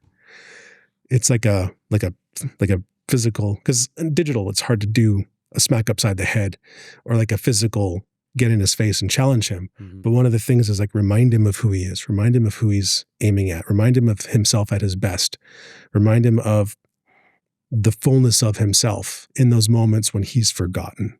Mm-hmm. That's what I think a lot of the time men can do for each other. It's like, we're not defined by the bottom of the pit that we fall into. That's not who we are. That's just what we've fallen into right now. Mm-hmm. And one of the big things is we help each other. Yeah, you're down there. Let's get you out of there. Let's lift your spirits. It's a powerful exercise and a beautiful distillation of, who a man is and, what means something to him in this life, what he's serving. And, one of your guys showed up on one of my leadership calls and that's how he did his intro. And I was like, oh yeah, one of Brady's guys is here. The rest of the guys were like, whoa, dude, cool. Whoa, dude, chill. But I also want in. Yeah. Like, how do I get into your club? Yeah, very cool process. And something I definitely want to take into my own circles and a practice that I want to do with my guys and something that I want to do for myself because it's amazing. What's yours? What's your Gladiator share? I am Brady Lloyd Kirk, commander of the glory of God. Oh, I'm not usually as much pressure to remember. Yeah. I am Brady Lloyd Kirk, commander of the glory of God within me, faithful servant to the one true God and those he sends me, husband to a devoted wife, father to a leonine son, and I will lead my men until the work is done. And then we shine.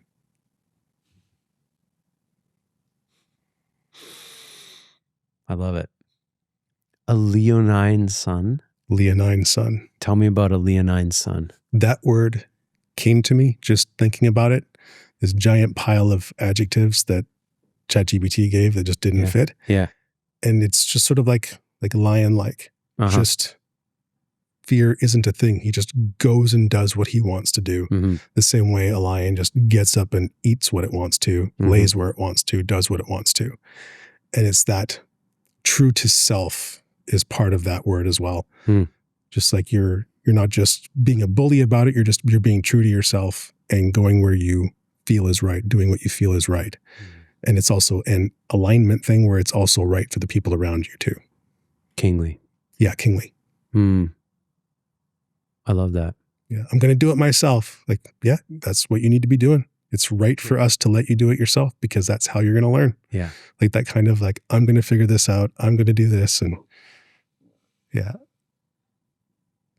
It sounds easy before you have a kid. And then when they're pushing that line, you're like, oh, there is always this part of me that just wants to get in there and help. And the letting go is actually quite difficult sometimes. Yeah. That's what God's doing here is he's letting go and letting us do and hoping we find our way back. And touching on fatherhood, you wanted to touch on fatherhood too, which I totally am in agreement with. Fatherhood is like, it's like the ultimate men's group because this person who is to a large degree part me reflects back to me the fullness of myself as I am, not as I wish I were. And it's this challenge where like, it's one thing to get called out by an older guy who I respect, who's established, but to get called out by my 3-year-old, he's 6 now, but like he's 3. He calls me, Daddy, this isn't fair. You're not doing this right. You talking through him? Like, where did he pull that from? Yeah, really, Daddy, this isn't fair. You promised. Like that's another one. Just like I am super careful with when I make a promise to him because like Arka, make your word good. I especially want that to be true for my son because I want to keep that communication line open. I want that trust to stay there. So when I promise, I'm very careful to, but even still, sometimes I really don't feel like following through with the promise once it's time to follow through with the promise. You said we're going to the park today, but it's downpouring and I'm kind of getting sick and we're going to go to the park. Why? Because I said I would. Yeah. And he's right. And I want to make my word good, especially to my son. So yeah, on the topic of parenting, what worries you about having a boy? Like I've got a girl, so I have kind of like different worries, you know? But I don't have a boy. What worries you about having a boy in 2026? You know, you've got a 6-year-old in 2026 who's born, you know, around 2020. What's that like looking at where we're headed? You know, knowing the possible paths that humanity could take, knowing the world that he's growing up in, at least now, it's going to be very different when he's 26. Like what? I don't know. I don't know what the world's going to look like 20 years from now. But yeah, what keeps you up or worries you about raising a boy right now? Wanting to help him enter faith in a way that survives secular culture. Because I was born into it just as a normal thing the family did, grew out of it when it came to school and atheism and science, biology, physics class, all that stuff sort of taught it out of me. And then I did an end run by encountering something supernatural and finding my way back. Right. I would like for him to not have that degree of struggle. I would like him to have a closer walk with God because I know that my life is better when God is closer, and I want that for him too.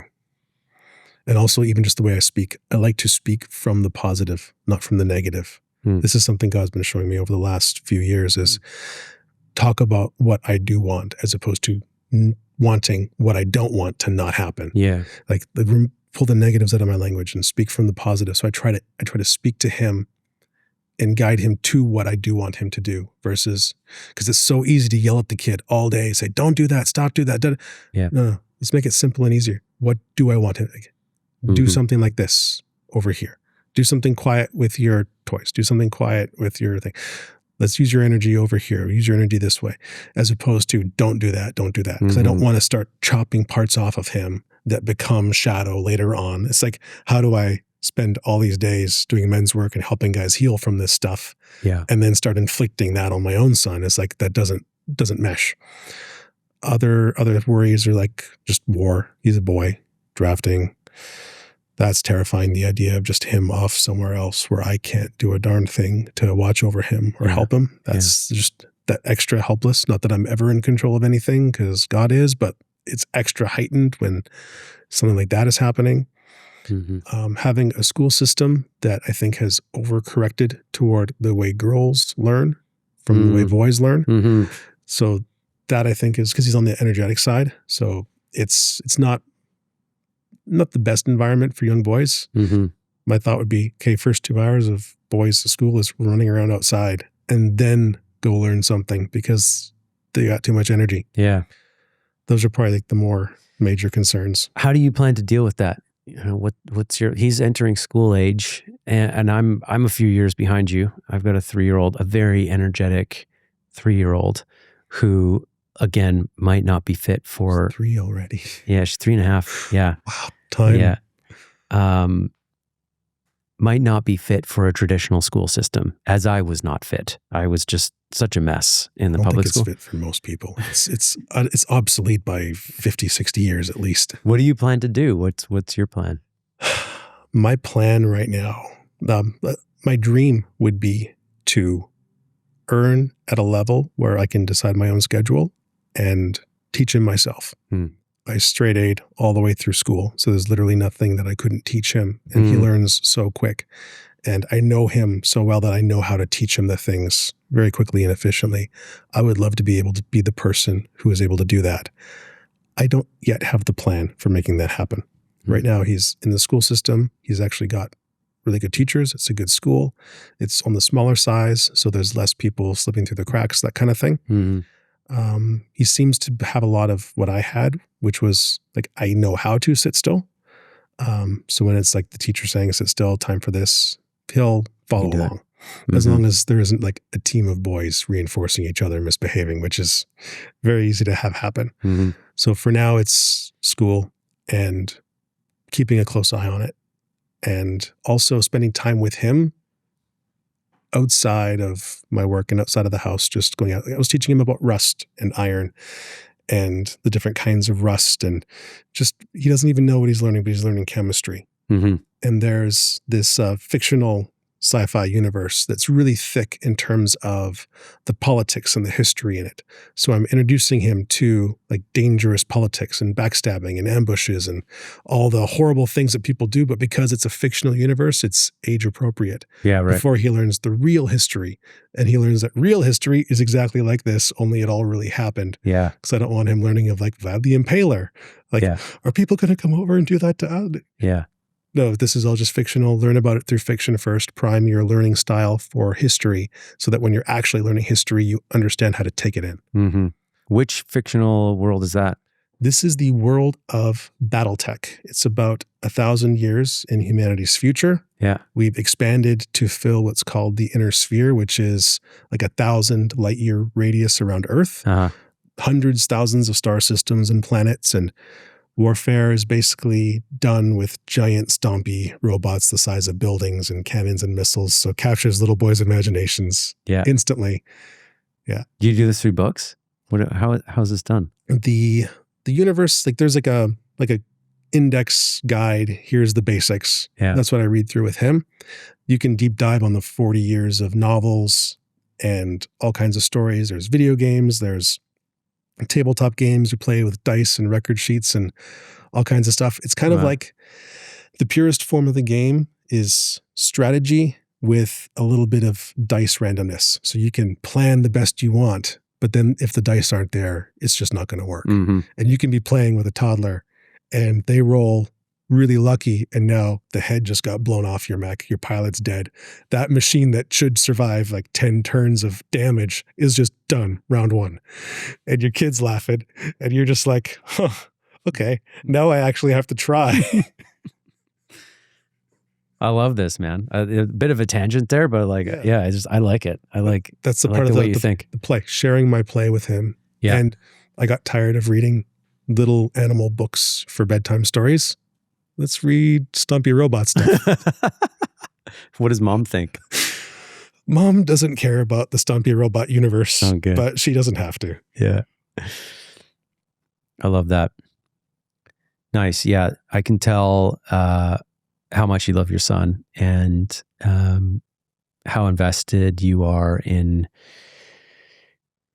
trying to guide him in the right way, just doing whatever you can, knowing that there are things you can't, but doing whatever you can to give him a good life. And, my dad always says, we just tried to give you a better life than what we had growing up. And we did. We weren't perfect. We made lots of mistakes, but we did give you a better life than what we had growing up, and you're doing that for your boy. I'm always stoked when guys in the Brotherhood or guys who I feel are like good men who have done a good amount of their own inner work choose to have kids, because I'm just so happy for that child to grow up with a father who really knows himself and who is supported by other men and like has a place where he goes and is able to talk and support other men, be supported, be on mission, self-reflect, let go, recharge. And so yeah, your kid's lucky. Your kid's lucky, man. There's benefits to it too as a parent, like teaching him to be able to talk about his feelings. It takes work because kids 2 or 3, they're just feeling what they're feeling. They're acting right from emotion. But teaching him there's words for what you feel. You can talk to daddy about what you feel. Then we can figure out what to do about what you feel. Just teaching him the difference between reacting and responding without a lecture, but just in the moment. You feel angry, breathe. What do you feel? Teaching him these words. And now he'll actually tell me, like, Daddy, you did that, and now I feel angry. So, okay, you feel angry about that. Thank you for telling me. What are we going to do about it? And then we have a conversation. It's like, well, I understand that you feel angry, but this is going to happen anyway. So what we do with our anger is we breathe. And then just teaching him sometimes, and I also teaching him, okay, there's 2 ways you can choose. If you want to just throw a tantrum, Daddy will have to treat you like a little boy. If you want to be a big boy, you start to do what men do, and they start to control their feeling. They have it, but they don't act from it. And just they're able to pick this up at such a young age. If you just bring it to them early, they pick it up and they start being able to do it a lot sooner than I ever expected. And that's just remarkable about what kids can do. Yeah, there's a real strong distinction between what you just shared and then just telling a kid that they need to change their behavior and they need to change how they're showing up because you said so. And we're noticing that with our own daughter. She can throw a tantrum. She can really throw a tantrum. And she'll like throw stuff at walls. She will like hit. She'll grab her own face and rip on her own face to like hurt herself when she's just melting down in anger. And it's definitely challenging from a nervous system level for us to be in that. And it's challenging to not like step in with like force to try to like stop that, because there's harm happening everywhere, whether it's like our stuff getting thrown or she's getting hurt.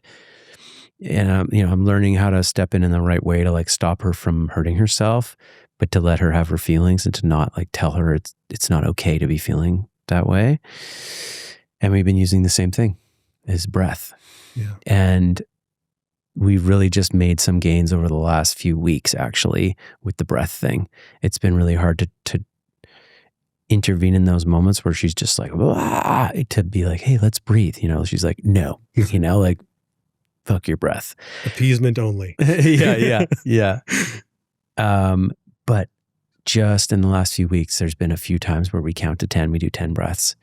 And by the third breath, she's like, you can see she's like, okay, yeah. And we do it with her. Mm-hmm. We show her how to do it. Modeling, yeah. Like they copy. They don't take lectures. They copy what you yourself do. You have to do it with them. Yeah. And it's actually good for us too in those moments to just, all three of us, we're going to breathe together, 10 breaths in this moment. So I love that. And it's such a blessing because it's so different from telling her like, no, you can't cry, versus how do you feel? You feel sad. Okay, this is what we do when we feel sad. Mm-hmm. So helping the child understand that feelings happen to people and we do different things about them. Mm-hmm. There's acting from emotion, then there's responses that we can do instead. And there's responses that are acceptable. There's responses that aren't. Mm-hmm. And that, I think they value that because now I don't have to hide my sadness from my parents. I can just be sad and talk to my dad that I feel sad. Yeah. And that keeps that communication open instead of like stunting it and stunting the child. And then 25 years later, he's crying in a men's group, realizing that he has a father wound. Mm-hmm. Yeah. He was never allowed to feel around his father, right? Talk about one of the most common wounds, right? Like it wasn't safe to feel in my house. So how do we undo that? Or how do we prevent that from the beginning? We create an environment where it's okay to feel. So we feel our feelings and then we do something, then we take an action. And the challenge there as a parent is your child is going to criticize you.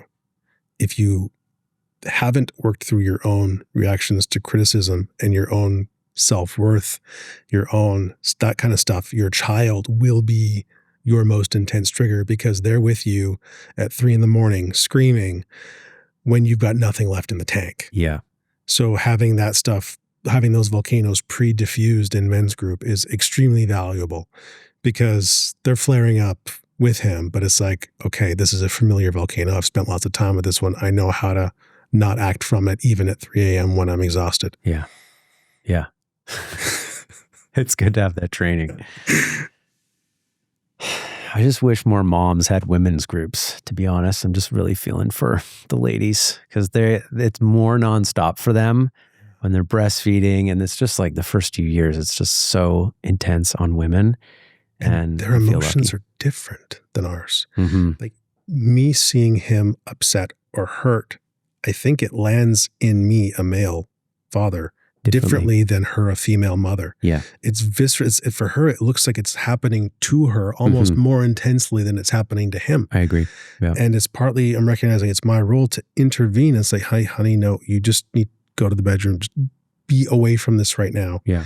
Because he needs something that it will hurt you more than it'll hurt me to provide. Mm-hmm. Mm-hmm. Yeah. That's part of your role.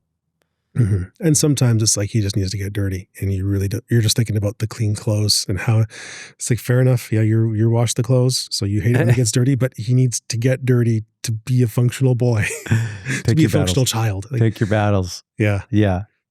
I know we're reminding each other. You have to. Parents are really. It's good to have two parents in the home because you can remind each other of these things. Like, pick your battles, honey. Pick your battles. And also even like with the infant, it's just like, okay, feed, bathe, wash, put them to sleep. Watching each other too. Like, hey, you know what? You're hungry. Not just like, you need to eat. When's the last time, honey, you took a shower? Go take a shower and take a nap. Yeah. I'll take him for the next hour kind of thing. And it's important to watch the people we love for the basics because it's so easy to get stuck in our own stuff and in our own hurts that we haven't stopped. And hey, honey, how are you feeling? Would you like one of the basics? Food, shower, nap, go for a walk. Yeah. Yeah. Love it, man. I love sitting here talking with you about men's work, about faith, archetypes, fatherhood. I could definitely do this with you again, and I could do this all day, honestly. Yeah, just as we move towards wrapping up, maybe I'll just open it up and just see if there's anything that's come through in this conversation that you haven't shared, or something that a theme that you want to speak to, or just like what's there for you, or something that hasn't been said yet. So let that sit for a bit. Mm-hmm.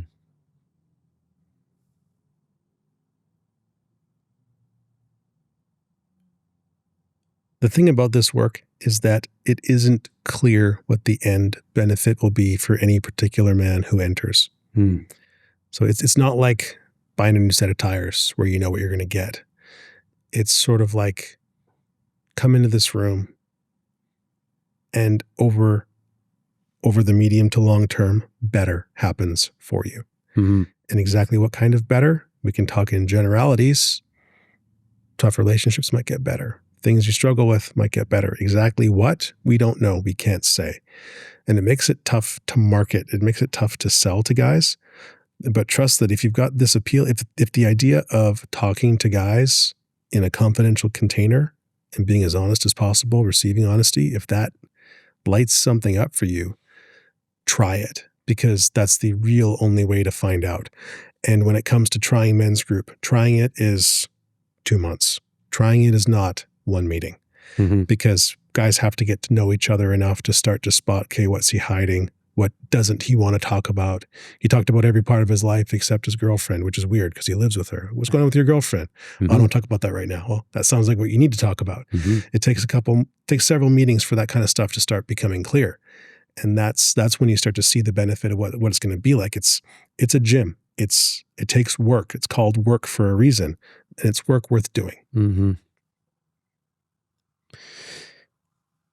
Yeah, 10 years in, there's a few guys in this brotherhood who have been in for that long, and I think I've pretty much close to cross that threshold. Pretty darn close here. Do you think you'll still be with us 10 years from now? I don't know. According to some Christians, we'll be in the new earth by then. So. There's always Christians calling for the new earth. However, circumstantially right now, I would say, there's some signs.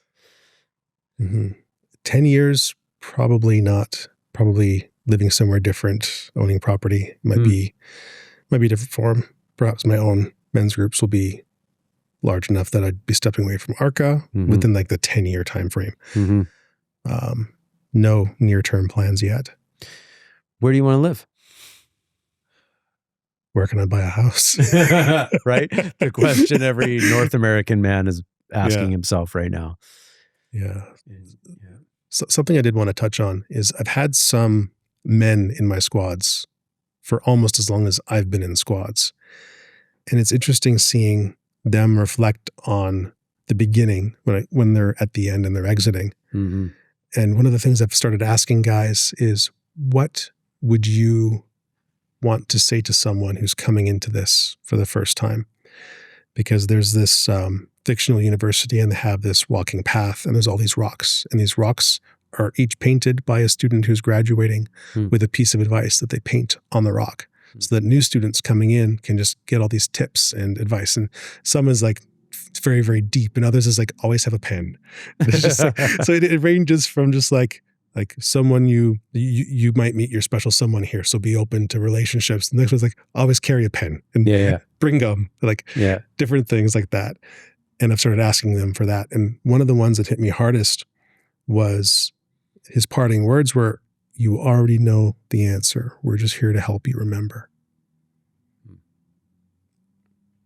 And that kind of hit me as like a really beautiful summary of what men's work is the guys know what their wounds are deep underneath. They know what they need to do deep underneath. We're here to be with each other while we go through the discomfort of getting to those realizations and taking action. Mm-hmm. I love that. Yeah, it reminds me a little bit of you're not here to change who you are.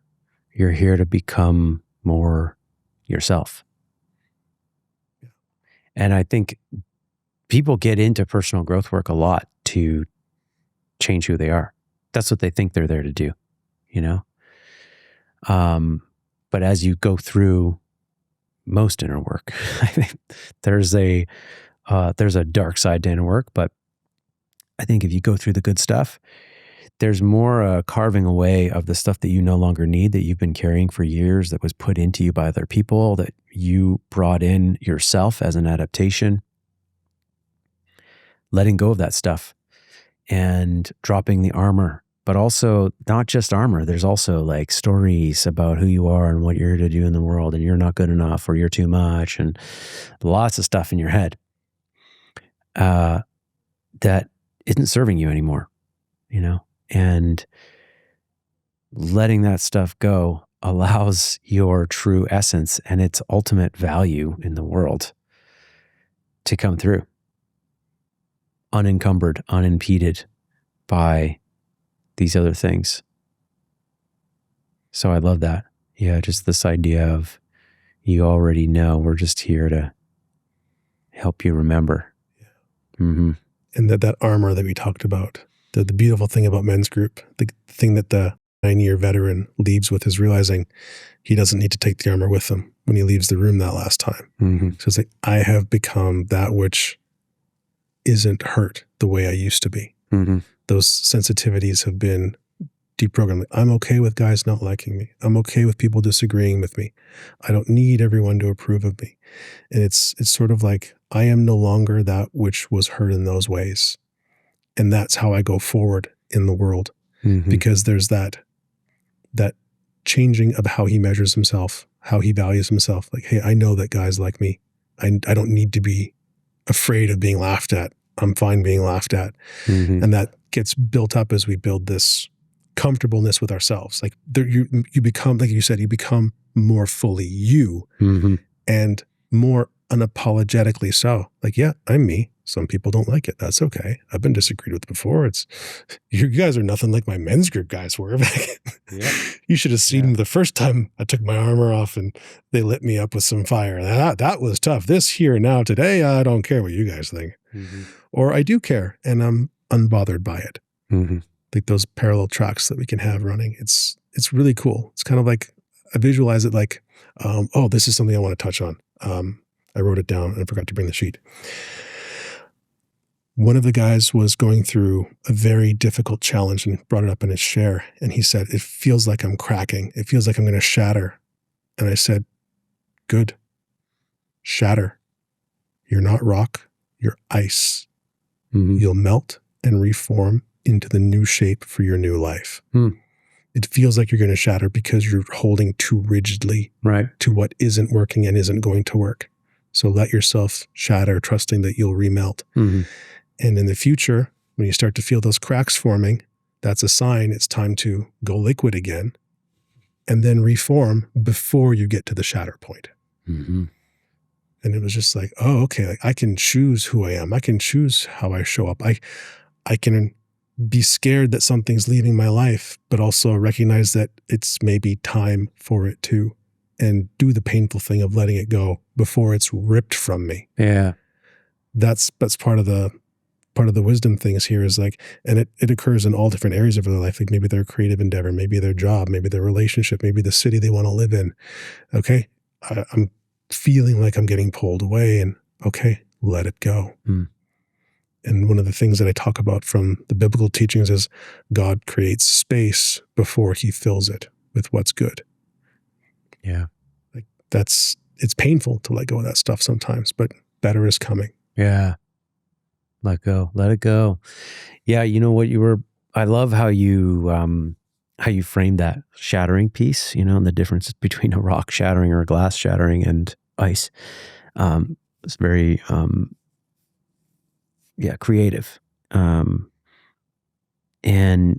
I also thought of, I do breath work. I'm a breath worker. Mm-hmm. And when I'm facilitating for guys, sometimes, there's an energy that rises in the breath and where you really get into it. And I'll go over and I'll see somebody and there's like tension in their body and their face and they're, just really kind of like ready to crack, and I'll put my hand on their belly and just give it a little wiggle, or I'll say something to them, just touch them on the shoulder. And they just take a big breath out and just crumble and fall into their feelings, descend into their feelings. And I imagine it's a very similar sensation. I mean, I've done a lot of my own breath work, so I can speak from personal experience as well. As like, yeah, you don't even realize that you're in that when you are. But the facilitator can see it on your face and in your body, and they come over and then they touch you and you're like, oh God, I didn't realize that I was like at the edge of cracking. Yeah. And you just reminded me and you just melted me. And so I see that happen in people, and it's just like a beautiful thing. I can melt. Yeah. I forgot. I'm water, not ice. We work ourselves up, man. We work ourselves up into a real tizzy. And we have to be reminded by people who can see that, hey, it's okay to let go.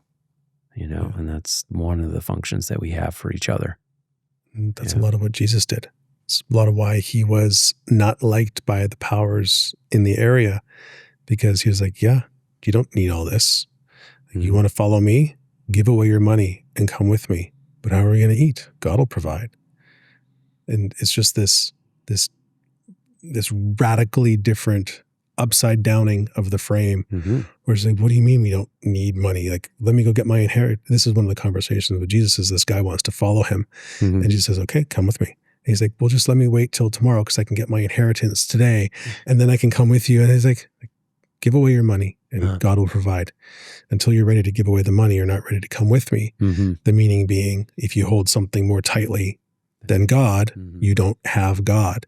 And that's the be gone from me, I never knew you kind of thing. And it's so easy for us as people to cling to something and trust in it. And it's not the kind of thing we should be trusting, because it'll have us in some solid form that we aren't able to readily remember we can melt around with. Yeah. So what would you write on your stone if you were leaving today?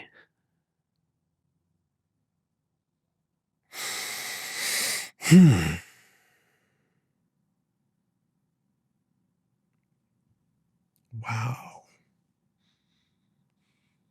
That is a question.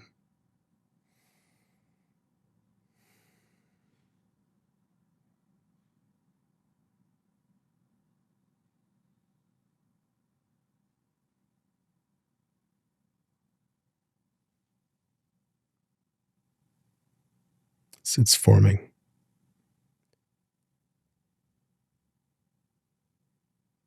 And this is also aimed at me.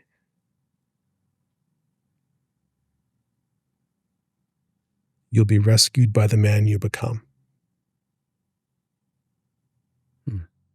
So I was feeling a lot alone and cut off and just too solitary. I was hurting from that. And I wanted someone to save me from that. I wanted to jump into an established friend group network kind of thing. That wasn't the only reason for Arka. I was also hoping for like higher order stuff, but it was just like, what's come clear is I've been searching for someone to like partner with, or someone to help me, or someone who has my next puzzle piece or something. But it's like, no, like you are the one you've been waiting for. Like, you'll be rescued by the man you become. Partly because he's able to build friendships and networks and show up for each other and let people show up for him. And that man doesn't have the problems I have because I haven't grown into him yet, but I will. And that's what happens for me here, is growing into the man that will rescue me from my problems. Yeah. Because most of the time he's just not making them in the first place. So true, eh? How we make our own problems.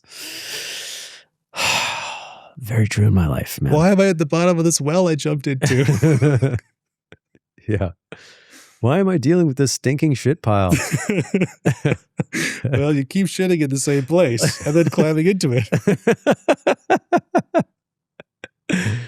Yeah. I love it. Yeah, very well said. Very well said. Great question. I did not expect to answer that one today. Yeah, thanks for being here, man. Thanks for being in Arka, and for taking what you experienced in that first year or two and running with it, carrying it forward to so many men, forming Falcon Squad and your Ronin squads, and doing that all through parenthood, especially. I just really want to commend that part of it, because I watched you enter into that. I knew you when you weren't a parent, and when you were a captain who had much more time on his hands than you do now, and then watching how busy you got, and how less sleep you were getting. And then you still chose to have a kid. And then I still chose to have a kid. Yeah. But, just, your steadfastness, your commitment, and it takes a lot. It takes a strong character, and just a great deal of perseverance. I'm sure there's been weeks where you feel like you don't have an ounce of energy to give to others, and but you're still showing up for men, and you're still growing, you're still evolving yourself, and changing how you lead. So I just appreciate all that you've contributed to the organization, but also just to men, Thank you. Yeah. Yeah. And part of the whole, like, leading multiple squads, it's sort of like more pressure, better tools kind of thing. Mm-hmm. There's systems that I have in place because they just arise from necessity. And because of that, I have more capacity because I have a different way. The way that I led one squad is not the way that I lead 4. Mm-hmm. And the other part of it is like my own energy, my own capacity.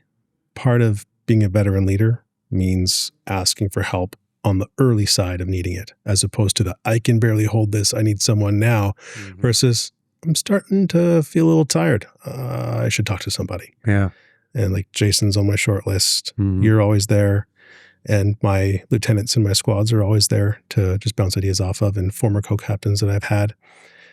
And there's just something about feeling low, talking to someone who knows me, getting a little bit of that, like that 10 minutes, just doing a share with the guy, basically, getting a bit of feedback. And often it's lighter after it's been talked about, no matter what it is. That's the general rule. And if I'm feeling a 2 heading into a meeting, I just got to talk to somebody. Mm-hmm. So, this sucks in traffic, and my son and my wife and the pothole in the road. Just, okay. I needed to grumble for a bit and just be heard most of the time. Yeah. And then the big stuff, the guys are there. My friends are there. Like those true brothers that have been through all this stuff. And I'm grateful for Phil and for Samurai Brotherhood and Arka, what it's become now, because I want to show this to my guidance counselor. From high school? Like career options. Like, what are you going to do with your life? Like, you can't do that. Like, well, first of all, video games have become an option.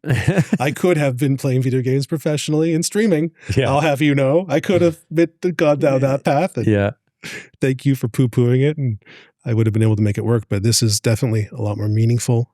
And it's brought an awareness of what part of my next step is going to be in terms of forming my own brotherhood, but also sticking with Arka for the time that we will. I've got great guys, and I want to see them at least step up into leadership before I would step away, because there's a few really strong leaders emerging, and emerging within guys who you wouldn't have expected it 4 or 5 years ago. And they're saying stuff where it's just like, you said that? Right. +1 in your column. Yeah. You're moving up on my radar. It's working. It's working. It's working. Yeah. How can people find you? You work with guys outside of Arka. If somebody wants to work with you, how can they find you? Brotherhoodfoundry.com, both spelt the way they sound. That's my website for men's work. And I also have a YouTube channel. If you search Brady Kirk BHF, Brotherhood Foundry, that'll bring up the stuff. That's where my most current stuff is. I've got a pile of stuff recorded that needs editing. Editing is definitely a bottleneck that I'm working on. So that's probably my next step, is finding a good editor that I can reliably just hand stuff off to for posting. Nice. Let's get it out there. Yeah. Oh, and just Brady Kirk at brotherhoodfoundry.com, just for emails. if you want to reach out. Right on. Thanks, Brady. Let's do it again. It was a pleasure. Mm-hmm. Anytime. 1, 2, 3, ho!